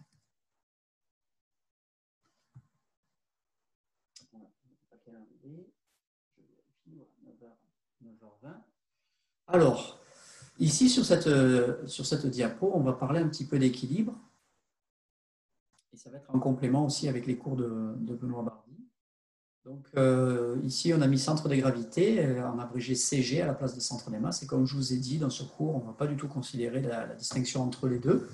Si vous voulez comprendre en détail la distinction entre les deux, faites votre recherche documentaire, soit dans des ouvrages de physique ou de mécanique, ou des tutos sur Internet, ou des cours sur Internet. Mais ça, c'est pour ceux qui sont curieux et qui ont un bon niveau, et pas pour les autres. Enfin, les autres, si vous voulez le faire, faites-le aussi, mais bon, en tout cas pour ce cours, je considère que la distinction, je le répète, n'est pas nécessaire. Alors, je voudrais dire aussi, une petite parenthèse, au passage, il y a des parties du cours qui s'adressent surtout aux étudiants qui ont le moins de prérequis et qui sont le plus en difficulté par rapport à ce cours. Donc, des notions simples, et pas mal de redondance dans mon cours. Je reviens sur des notions, je répète certaines explications, je reviens plusieurs fois sur les explications, parce que là, je m'adresse aux étudiants qui sont le plus en difficulté et qui ont le moins de prérequis. Les étudiants qui ont ces prérequis et qui ne sont pas en difficulté, pendant ces parties-là du cours, ils font autre chose, ils m'écoutent d'une oreille, mais ça, ils l'ont déjà compris. Donc, ils sont nus en cours, ils n'apprennent plus rien, et pendant ce temps, il faut autre chose. Ce n'est pas un problème, c'est normal. Mais non, je m'adresse aux autres. Mais il y a d'autres parties du cours où je m'adresse aux étudiants qui sont le plus débrouillards et qui ont les meilleurs prérequis, c'est comme ça, parce qu'ils ne viennent pas des mêmes terminales, parce qu'ils n'avaient pas les mêmes facilités et qu'ils n'ont pas travaillé de la même manière dans les disciplines scientifiques, dites sciences dures, maths et physique, etc., etc. Et cette autre partie du cours s'adresse plutôt à eux. Et les étudiants qui sont les plus en difficulté se retrouvent face à des grandes difficultés. Et ça, c'est inhérent à ce cours. Vous avez un niveau extrêmement hétérogène, avec des étudiants qui ont des difficultés, des étudiants qui ont des facilités. Donc, des fois, je m'adresse aux uns, des fois, je m'adresse aux autres. Et par exemple, dans le TD3, dans les devoirs maison du TD3, je m'adresse plutôt aux étudiants les moins en difficulté et qui ont des facilités. Et c'est normal, donc, il y a des étudiants qui, face à ce TD, sont en difficulté, parce que cette fois-là, j'ai consacré le travail pour les étudiants les plus en avance pendant ce cours. Et cette fois-ci, c'est eux qui ne s'ennuient pas et eux qui ont un travail qui va les pousser un petit peu, éventuellement, à regarder des calculs plus en détail, même si ce n'est pas très compliqué. Par contre, les étudiants qui ont le moins de prérequis, là, se retrouvent face à des difficultés importantes. Et c'est normal, puisque j'essaie de m'adresser à tout le monde. Voilà, c'était une petite parenthèse pour préciser les objectifs et le pourquoi du comment. Voilà. Donc ça, c'est la nature du cours. Il n'y a pas de groupe de niveau, donc on gère comme on peut votre hétérogénéité et il faut nourrir les uns et nourrir les autres. Voilà. Alors, les histoires d'équilibre. Alors, on peut se poser la question, en fonction du centre des masses et de la position du corps, de l'équilibre du corps. Est-ce qu'on est en équilibre ou est-ce qu'on n'est pas en équilibre? Alors ça, c'est une question à laquelle on peut répondre en considérant uniquement le centre des masses. Donc ça, c'est une utilisation du centre des masses ou du centre de gravité qui est importante. On a donc un raisonnement et on va se dire, par exemple, en prenant en compte cette figure-là que vous connaissez, un pied gauche, un pied droit, et on trace les limites de surface à l'intérieur du bord délimité par les pieds. Et cette surface, on appelle le polygone, cette figure géométrique, on appelle le polygone de sustentation, vous connaissez ça. Et on va dire, si le centre de gravité, sa projection verticale, qui correspond à la projection du poids, est à l'intérieur de ce polygone de sustentation, alors l'équilibre est assuré. Alors la stabilité de l'équilibre est assurée. Si la projection du centre de gravité, de la position du centre de gravité, donc du poids, est en dehors du polygone de sustentation, alors la stabilité de l'équilibre n'est plus assurée. Alors, la personne va soit tomber, soit va devoir changer la position de ses appuis sur le sol pour éviter de tomber. Donc, c'est une illustration schématique ici en haut. Centre de gravité à l'intérieur du polygone de sustentation. Donc cette fois-ci, on ne voit pas le point de vue n'est pas du dessus comme ici, mais le point de vue est du côté. On voit l'objet approximativement dans une vision sagittale. Bon, c'est un cylindre, alors il n'y a pas d'avant, il n'y a pas d'arrière. On n'a pas les plans anatomiques comme pour un corps humain, mais ce n'est pas grave. Donc on voit de côté la projection sur la verticale du poids. Ici, tombe dans les limites de ses points d'appui sur le sol, les surfaces d'appui sur le sol, donc l'équivalent du polygone de sustentation. Et on voit cette deuxième configuration, cette deuxième position, où la projection du centre de gravité est à l'extérieur, ici, des points d'appui qui sont devenus très petits. Et donc, dans un cas comme ça, eh bien, l'équilibre n'est plus assuré. Et à la différence d'un équilibre, qu'est-ce qui va se passer? Il va y avoir une rotation. Il va y avoir une rotation du centre de gravité, ou centre des masses, si vous préférez, autour du point d'appui. Donc, ça va créer une rotation. Et c'est ce qui se passe si je suis dans une position segmentaire qui va faire que mon centre de gravité ou centre des masses se projette à l'extérieur du polygone de sustentation. Ça va créer un mouvement de rotation. Voilà, alors on peut l'illustrer aussi avec un objet mécanique simple comme ici, en haut à droite. Si j'ai un objet solide attaché sur un axe de rotation, donc qui va permettre une rotation autour de cet axe, comme je le représente ici avec la souris, le centre de gravité ou le centre des masses de cet objet solide, ce parallépipède ici, est situé, on va dire qu'il a une masse qui est répartie de façon homogène, c'est un objet homogène, avec une densité de masse égale tout le long, sur tout le volume de l'objet. On a son centre de gravité donc à peu près situé à la moitié en position moyenne. Eh bien, si je pousse légèrement l'objet à gauche ou pousse légèrement l'objet à droite, il va se mettre à tourner autour de son axe de rotation. Ça veut dire que la position haute, ici, est un équilibre instable. Pourquoi? Parce que si je le modifie à peine un peu, soit à gauche, soit à droite, eh bien l'objet ne va pas rester dans sa position d'équilibre, il va en partir. Donc si je le mets précisément dans cette position et qu'il n'y a pas de courant d'air, il ne se passe rien, il reste dans cette position. Des fois, elle peut être difficile à trouver. Par contre, si je pousse un peu, il va basculer à gauche ou il va basculer à droite. C'est ce que aujourd'hui des gens font l'été pour chercher la fraîcheur. Ils font des sculptures avec des pierres dans les rivières, ils prennent des photos, ils font des films, c'est très joli. Ils cherchent la position d'équilibre entre ces différentes pierres. Et ce sont des équilibres instables. Si vous les perturbez un petit peu, la plupart du temps, ce sont des équilibres instables, eh bien, tout l'échafaudage va tomber comme un château de cartes.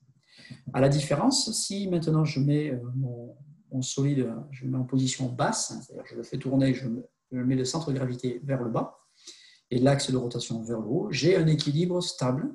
Qu'est-ce que ça veut dire? Ça veut dire que si je tape un petit peu sur mon objet, je le perturbe un peu à gauche ou un peu à droite, il va osciller comme un pendule et à cause des frottements, il va s'arrêter d'osciller et il va revenir en position basse. Et on appelle ce type d'équilibre des équilibres stables, c'est-à-dire des équilibres qui vont perdurer dans le temps, même si je les perturbe. Ou encore une autre façon de dire, des équilibres qui vont être réadoptés par l'objet après une perturbation. Donc il y a un temps qui s'écoule, et puis après ce temps, qui peut être très court, l'objet revient vers la position qu'il avait avant la perturbation. Ce qui n'est pas du tout le cas. Dans le cadre de l'équilibre instable, les probabilités pour que l'objet, après avoir tapé dedans, revienne dans sa position d'équilibre vertical sont quasiment nulles. Voilà. En pratique, c'est absolument impossible de faire revenir l'objet vers son équilibre instable. Là, on parle d'un solide. Un gymnaste peut partir d'une position haute sur une barre fixe et revenir vers cette position haute, mais ça va demander des mouvements segmentaires et un entraînement et une habileté pour pouvoir faire ces mouvements segmentaires très importants pour pouvoir revenir dans sa position d'équilibre vertical. Et ça va demander un mouvement actif de sa part. Il va augmenter son moment d'inertie, diminuer son moment d'inertie de manière à ralentir son mouvement quand il va réadopter sa position. Il va se rapprocher de sa position verticale. Monsieur, Oui. j'ai une question. Est-ce que c'est pour ça que dans les sports de combat, on dit souvent d'abaisser son centre de gravité pour être plus stable? Euh,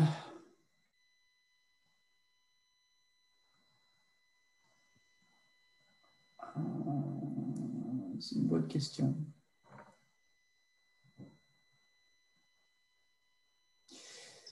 Alors, il y a plusieurs choses. Je n'ai jamais réfléchi à ça, mais j'ai fait un peu des sports de combat.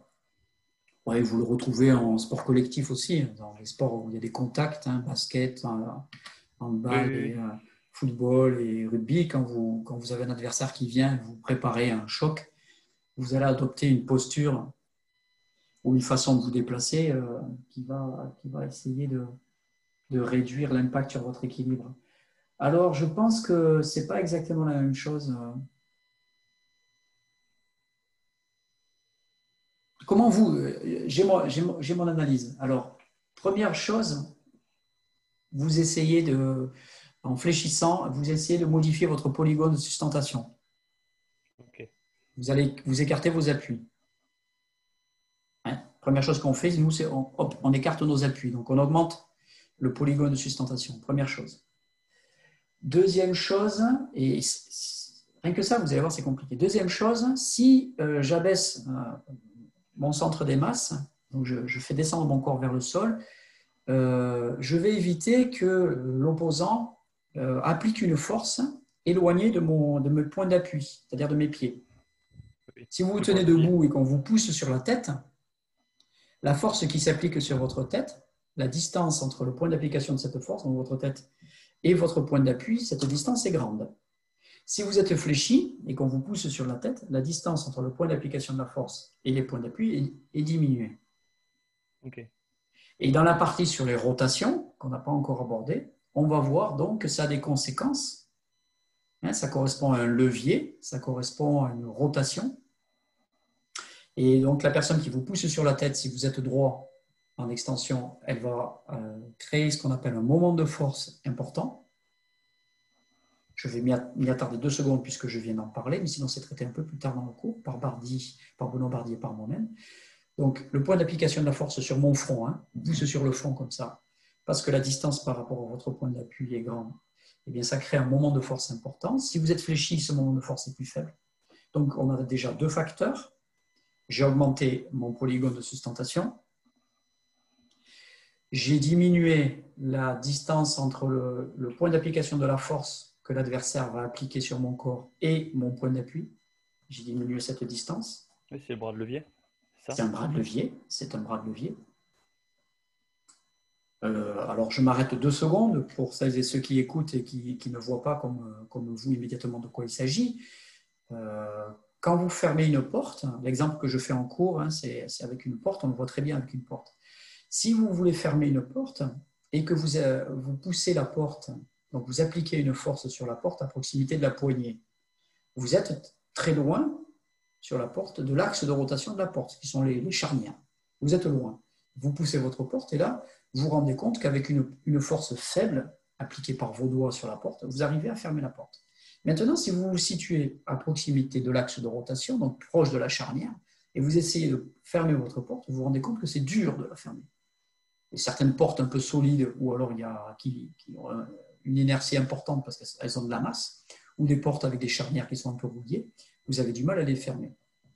Si vous voulez vous en convaincre encore plus, vous essayez de fermer la porte avec le petit doigt.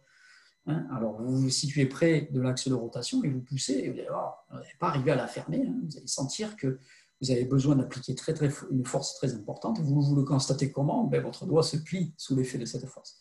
Par contre, vous faites ça proche de la poignée, vous avez un grand bras de levier, vous êtes à distance de l'axe de rotation, et là, une force relativement faible, raisonnable, vous permet de fermer la porte. Là, vous avez compris ce que c'était qu'une force qui s'appliquait sur un objet en rotation, ce qu'on appelle le moment de force, qu'on définira plus rigoureusement un peu plus tard dans le cours. Et donc, la distance entre le point d'application de la force de l'objet et l'axe de rotation, c'est ce qu'on appelle le bras de levier. Voilà.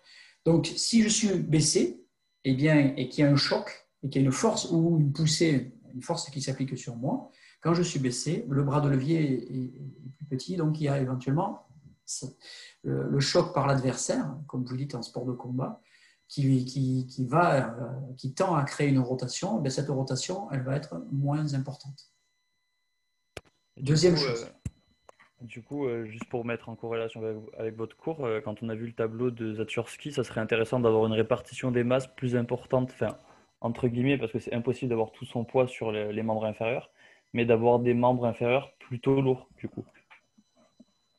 Parce que si on regarde bien, si je prends l'exemple d'un pendule qui a une masse concentrée sur son bas, si je pousse la pendule, elle va avoir tendance à partir en inclinaison, mais revenir tout de suite à son état stable droite, quoi, parce que le poids il est vers le bas. Je ne sais pas si vous voyez ce que je veux dire ou pas du tout. Alors, oui, je vois ce que je veux dire et j'y reviens dans 2 secondes parce qu'il y a encore un troisième aspect et je reprends la discussion telle que vous l'avez définie ici. Là. Ça marche. Et on va voir, je ne suis pas vraiment d'accord avec votre analyse et je vais vous expliquer pourquoi. Ok. Le troisième point, puisqu'on parle de cet exemple-là, sport de combat, sport de contact, je fléchis. Le troisième point, c'est que éventuellement, au-delà même juste du centre du polygone de sustentation et de ce levier que j'offre éventuellement un contact en l'obligeant à être plus bas, c'est que je peux avoir des forces, je peux orienter les forces de mes appuis. Je me baisse, j'écarte les pieds. Je vais avoir un choc qui va arriver de ma gauche, la droite pour vous, dans l'écran, là, si vous me voyez. Ah oui, vous ne me voyez peut-être pas. Si. Si, ouais, d'accord. Sur mon ballon, je fais mon cours comme ça. Je préfère le faire en vivant, debout dans l'amphi, mais bon, on ne peut pas. Donc, j'ai le contact qui va arriver comme ceci et je décale ma jambe droite du côté opposé et je me prépare à ce choc. Oui. Pourquoi ? Parce que dès que le contact va arriver, je vais pouvoir exercer une force avec ma jambe droite et l'orienter dans une direction, cette force, la force de réaction au sol. Donc, je vais pousser sur le sol dans une direction. Je vais obtenir une force de réaction au sol. Et en fonction de la posture que j'adopte, je vais pouvoir orienter cette force. Si je me tiens tout droit, je ne peux pousser que vers le haut. Si j'ai un choc sur le côté, je ne peux pas annuler cette force, puisque moi, je peux pousser que vers le haut. Maintenant, si je fléchis, j'écarte les pieds, je peux éventuellement, au moment du contact, exercer une force dans la direction opposée de la force que l'adversaire va m'opposer. Donc, on se baisse aussi pour ça. Okay. Pour pouvoir orienter les forces de ses appuis. Ça, c'est le troisième élément. Pour revenir à votre discussion sur la répartition des masses, vous vous dites, tiens, mais comme sur une pendule, comme sur l'exemple ici d'équilibre stable, je vais mettre la masse vers le bas et ça va m'aider. Et alors ça, c'est une intuition qui... Alors, ce raisonnement, il tient si et seulement si je suis un pendule. D'abord. Okay. Or, quand vous êtes debout, vous n'êtes pas un pendule. Puisque vous n'êtes pas suspendu par le haut avec un axe de rotation vers le haut, et vous avez des points d'appui vers le bas. Donc, vous n'êtes pas dans cette configuration du pendule. Déjà, si vous prenez votre pendule comme un modèle mécanique ou une analogie mécanique, ça ne fonctionne pas. Parce que vous n'êtes pas un pendule. Le terme qu'on utilise d'ailleurs pour décrire la posture de l'être humain, c'est le terme de pendule inversé. C'est un pendule inversé. C'est une autre notion que Benoît Bardy verra dans son cours. Il va parler de posture. Et moi aussi, je vous en parlerai. Je vous donnerai des résultats très récents sur l'étude de la posture et de la marche, très intéressants, où on verra cette notion de pendule inversé. Vous allez voir, il y a des choses, même récemment, on a appris des choses sur une question aussi fondamentale et ancienne que ça. Donc, on est un pendule inversé. Donc, votre idée de mettre des masses en bas, ça marcherait si on était un pendule inversé. Mais quand vous vous tenez debout, en sport de combat, vous n'êtes pas un pendule inversé. Excusez-moi, vous n'êtes pas un pendule comme une horloge. Vous êtes un pendule inversé. Vous, je ne veux pas vous perdre. Vous n'êtes pas un pendule, c'est-à-dire le modèle de l'horloge que vous aviez. Vous êtes un pendule inversé. Donc, la règle ne marche pas. Et il y a un deuxième effet qui se coule. Il y a un deuxième effet qui se coule, c'est-à-dire il y a une blague dans la blague, il y a un tiroir dans le tiroir. C'est que, en fait, le moment d'inertie, Le moment d'inertie. Alors, le concept d'inertie, je l'ai abordé à plusieurs reprises de façon un petit peu informelle, jamais vraiment de front, et on va y venir. Donc l'inertie, c'est la résistance au mouvement. L'inertie, c'est la résistance au mouvement. Et dans le cas d'une rotation, c'est la résistance à la rotation. L'inertie, c'est une propriété fondamentale en mécanique qui est causée par la masse. Et la masse, quand un objet a de la masse, il est difficile de le bouger. Il est difficile de le mettre en mouvement ou il est difficile d'arrêter son mouvement. C'est le premier principe dans la mécanique de Newton, la définition de l'inertie. Et en rotation, l'équivalent de l'inertie de la translation, en rotation, c'est le moment d'inertie. Alors, si vous êtes grand tout droit, comment est votre moment d'inertie? Votre centre des masses est loin de votre point d'appui. Donc, le centre d'inertie, il est grand. Le moment d'inertie, il est grand. Oui. Puisque c'est la masse multipliée par le rayon au carré. Donc, vous êtes grand, votre centre des masses est loin de votre point d'appui. Si vous voulez faire tourner le corps, il y a un grand moment d'inertie. Oui. Si vous regroupez, il y a un petit moment d'inertie. Alors, si vous regroupez, il y a un petit moment d'inertie, donc il y a une petite résistance à la rotation. Si vous êtes grand, il y a un grand moment d'inertie, donc il y a une grande résistance à la rotation. Donc ça, c'est le double effet qui se coule, comme je disais. C'est contre-intuitif. On se dit, oui, mais il faut être près du sol pour résister, mais ce n'est pas un problème de masse. Oui, du coup, je comprends. Oui. Au contraire, le moment d'inertie vous indique que si vous êtes grand, vous résistez à la rotation. Si vous êtes petit, vous tournez facilement. Quand vous faites un salto, si vous êtes tendu, vous tournez lentement. Si vous regroupez, vous tournez vite. Okay. Si vous faites du patinage artistique, vous vous transformez en patineuse artistique. Vous partez avec une vitesse angulaire initiale faible. Vous avez les bras tendus, une jambe en l'air tendue. Vous avez un moment d'inertie important puisque vous avez les masses segmentaires qui sont éloignées de l'axe de rotation. Vous regroupez, vous tournez vite. Parce que vous avez rapproché les masses, vous avez diminué le moment d'inertie et la rotation est plus facile. Et il y a conservation du moment angulaire. On n'a pas encore vu tout ça, mais... Oui, je comprends, je comprends ce que vous me dites. Et oui, donc en fait, c'est contre-intuitif cette histoire. Donc, oui, c'est vrai. Le modèle du pendule n'est pas le bon, l'horloge, première chose. Et deuxième chose, alors on verra, il n'est pas le bon, mais on verra dans la marche, pour la marche, vous verrez, Samuel, que votre modèle est le bon. Ok. Vous verrez, il se passe quelque chose de très intéressant, c'est justement ce que je disais, qui a été découvert il n'y a pas très longtemps. Et on verra les articles récents de mécanique qui montrent que votre modèle de pendule n'est pas si faux que ça.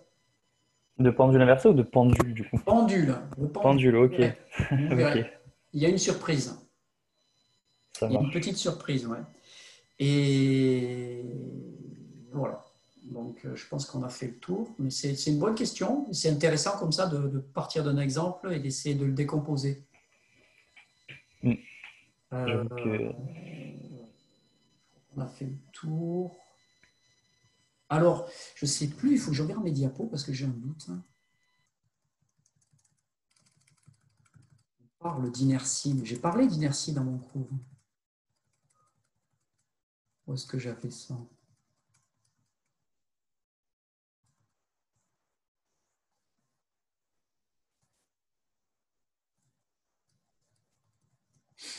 J'ai rêvé. Je cherche cette partie du cours. Non, il y a ces histoires de position-vitesse. Position-vitesse. Ici. Là, toutes ces histoires. Je cherche une diapo.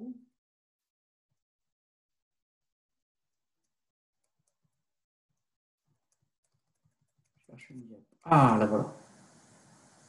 C'est ça. D'accord. C'est ça.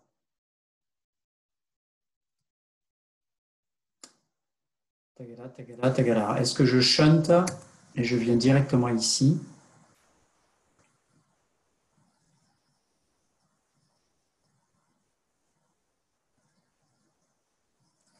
Ou alors, est-ce qu'on passe les lois de Newton une par une?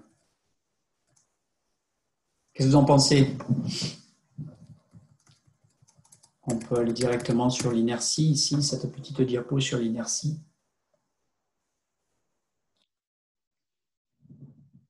Et ensuite, on revient un peu en arrière. On fait ça? Il nous reste un peu plus de 10 minutes. Vous êtes tous avec moi? Vous n'avez pas craqué? Oui. Il y a Samuel en tout cas. Alors je vois que, petite parenthèse, il y a 120 étudiants qui sont connectés, sachant que vous êtes 440. Je souhaite bon courage aux autres. Mais bon, il y a le film.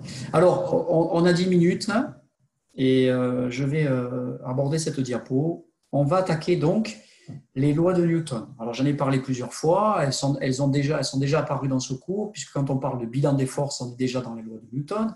Chaque fois qu'on parle de force, on est dans les lois de Newton. Quand on parle de mouvement uniformément accéléré, c'est forcément parce qu'il y a une force qui est constante. Quand je dis qu'il faut faire un bilan des forces, tout ça, ça vient des lois de Newton, donc on les a déjà abordées. Mais on ne les a pas abordées les unes après les autres. Alors, ce qui est pour les uns, encore une fois, juste un rappel, pour les autres et un rafraîchissement, peut-être un petit approfondissement conceptuel pour être un peu plus précis. Et pour les autres, c'est une découverte. Ah oui, c'est quoi les lois de Newton? On n'a jamais vu ça. Donc, on va rentrer dans ce chapitre sur les lois de Newton, qui est extrêmement important.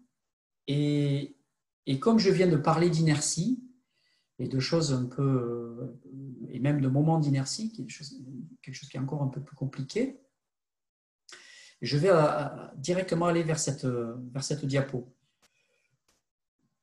Alors, dans la mécanique, très tôt, vous voyez très tôt, en haut à gauche, on a cette représentation imagée de la tour de Pise. Et la légende dit que Galilée lançait des objets de la tour penchée de Pise. Alors, il n'y a pas de document qui atteste ça. C'est un peu devenu l'histoire légendaire, le mythe un peu. Galilée faisait des expériences dans son étude, dans son laboratoire. Et avec des objets, il lançait des objets, il les faisait tomber, il les laissait tomber, et puis il a commencé à comprendre que les objets mettaient tout le temps le même temps pour tomber. Alors il se disait, vous voyez aussi une représentation un peu rigolote de Galilée en haut de la tour de Pise, ça c'est la tour de Pise, qui va la laisser tomber, donc ça c'est une représentation peinte sur une fresque de Galilée. Il va lancer du plomb, lead en anglais, et il va lancer du liège, cork en anglais. Et il se rend compte que le plomb et le liège mettent le même temps pour arriver sur le sol. Alors que la masse de l'un et la masse de l'autre ne sont pas du tout équivalentes. Alors imaginez, pour faire son expérience correctement, si on cherche un petit peu dans le détail, une sphère qui a la même surface, le même volume, qui a la même texture, c'est-à-dire qui est lisse en plomb, et une sphère pareille qui est lisse en liège. Donc les frottements avec l'air sont équivalents. La surface de contact avec l'air, son CX, si on fait de la mécanique des fluides, la résistance à l'air est la même, puisque c'est le même volume. Donc la surface de pénétration dans l'air est la même. On les lâche en même temps, et elles arrivent en même temps sur le sol. Alors ça, c'est très contre-intuitif. Et c'est déjà Galilée avait découvert ça. Et cette découverte-là, au départ complètement empirique, et c'est une des fondations de la mécanique, qui a eu des conséquences, vous allez le voir, très très tard. Très, très tard. Donc je laisse tomber mon gros volume mon ballon en liège de 1 kg. Il tombe avec une accélération de 10 mètres par seconde au carré, et je laisse tomber mon ballon de plomb de 10 kg, et il tombe avec une accélération de 10 mètres carrés 10 mètres par seconde au carré, ils arrivent en même temps par terre. On se dit, mais c'est pas possible ça. Il y en a un, la force de gravité, masse multipliée, le poids, masse multipliée par G, ben c'est 10 kg fois G, ça fait 80, ça fait, pardon, 98. Et l'autre, masse multipliée par G, ça fait juste 9,1. Donc le poids, la force n'est pas la même. L'accélération est proportionnelle à la force. Donc l'objet qui pèse le plus, il va tomber plus vite. Comment c'est possible? Eh bien, c'est possible si on comprend que la masse crée un poids plus grand, mais la masse crée une inertie plus grande. Et donc, on est obligé de réfléchir avec une invention qui est le concept d'inertie. Si on ne décrit pas le mouvement en utilisant non seulement la gravité, mais aussi l'inertie, alors on ne peut pas expliquer les résultats de Galilée. Galilée comprend qu'il est obligé de faire appel au concept de l'inertie pour décrire le mouvement réel des objets. Donc il y a la masse de la gravité qui rentre dans la formule du poids, P égale mg en newton, ça donne une force en newton. Et il y a la masse de l'inertie. La masse de l'inertie, c'est la quantité de matière. Et le concept d'inertie, c'est une masse qui résiste au mouvement.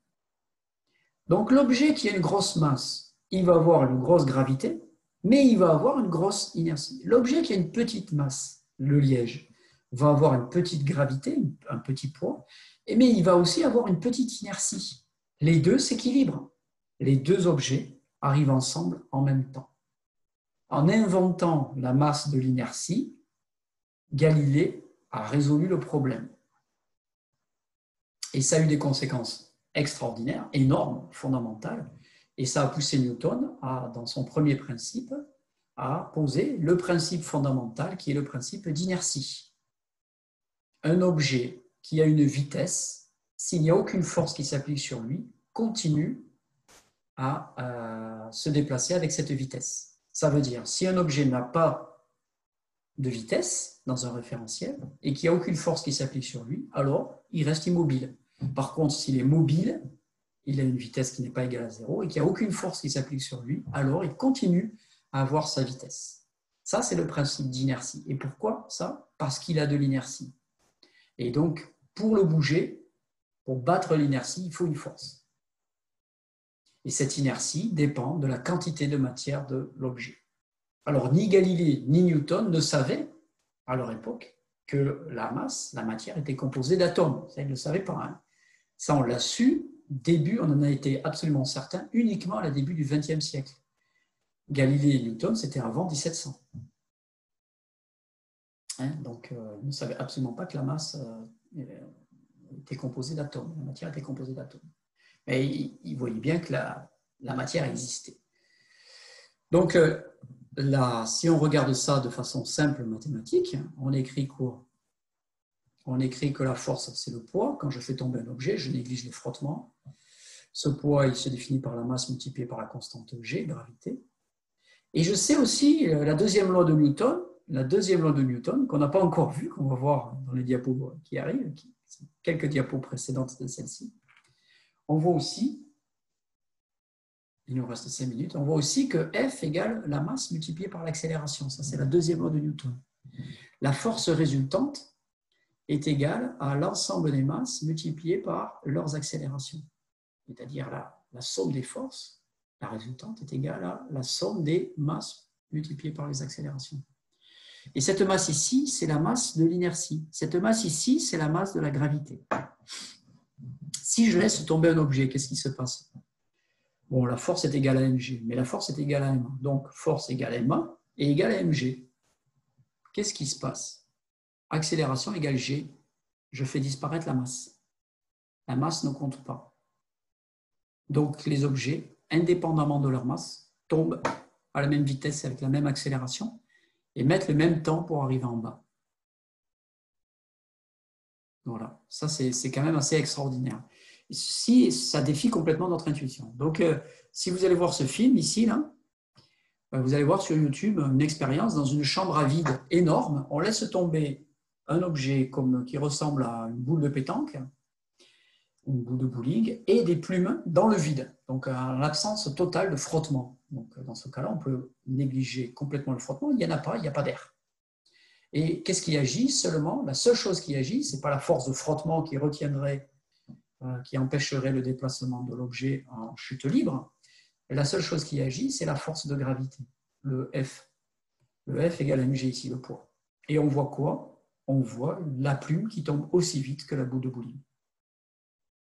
C'est exactement ce à quoi on pourrait s'attendre. Donc c'est juste une vérification empirique de lois qu'on connaît très très bien, donc depuis Galilée. Mais c'est assez spectaculaire. Alors, donc le F égale ma ici, que certains connaissent, eh bien c'est la deuxième loi de Newton. C'est la deuxième loi de Newton qui est ici. Quelques diapos précédentes, la force est égale à la masse multipliée par l'accélération. Si on considère que le centre des masses, il y a une force sur un centre des masses. Le m, c'est la masse totale de l'athlète, multipliée par l'accélération du centre des masses, que vous pouvez mesurer avec kilomètre de deux manières, avec un accéléromètre, en dérivant deux fois la position avec kilomètre ou avec un accéléromètre. Vous connaissez la masse de l'athlète, donc vous connaissez le m. Vous connaissez l'accélération au niveau de son centre des masses, vous pouvez en déduire la force résultante qui s'applique sur son centre des masses. Ça, c'est la deuxième loi de Newton. La première loi de Newton, c'est le principe d'inertie. Et l'inertie d'un corps, en translation, correspond à sa masse. En rotation, c'est la masse multipliée par le carré du rayon de rotation. On le verra un peu plus tard. Je reviens encore un peu en arrière. Les forces mettent en mouvement. Les forces sont des vecteurs. L'unité de la force, c'est le Newton, qui a une définition très particulière, très spécifique, ici en rouge. Les forces, on peut les ajouter pour obtenir la force résultante, qui va nous donner l'accélération. Les forces, on peut les projeter. Une composante sur X, une composante sur Y, avec notre sinus. Multiplication par le cosinus ou par le sinus, en fonction de l'angle qui est connu et de l'axe sur lequel on peut les projeter. Les forces sont externes ou internes. Ensuite, on a la première loi de Newton, la deuxième loi de Newton, et les conditions d'équilibre, et la troisième loi de Newton, ici, action-réaction, et qui a des conséquences. Donc tout ça, je passe très vite. J'y reviendrai au prochain cours, la semaine prochaine. On passera en détail toutes les lois de Newton, que je viens de passer très rapidement. Et on ira voir donc cette histoire d'équivalence entre la masse d'inertie et la masse de gravité. Et on verra qu'il y a un article récent, en 2017, donc c'est assez récent, ça a 3 ans, rend compte d'une expérience publiée en 2017.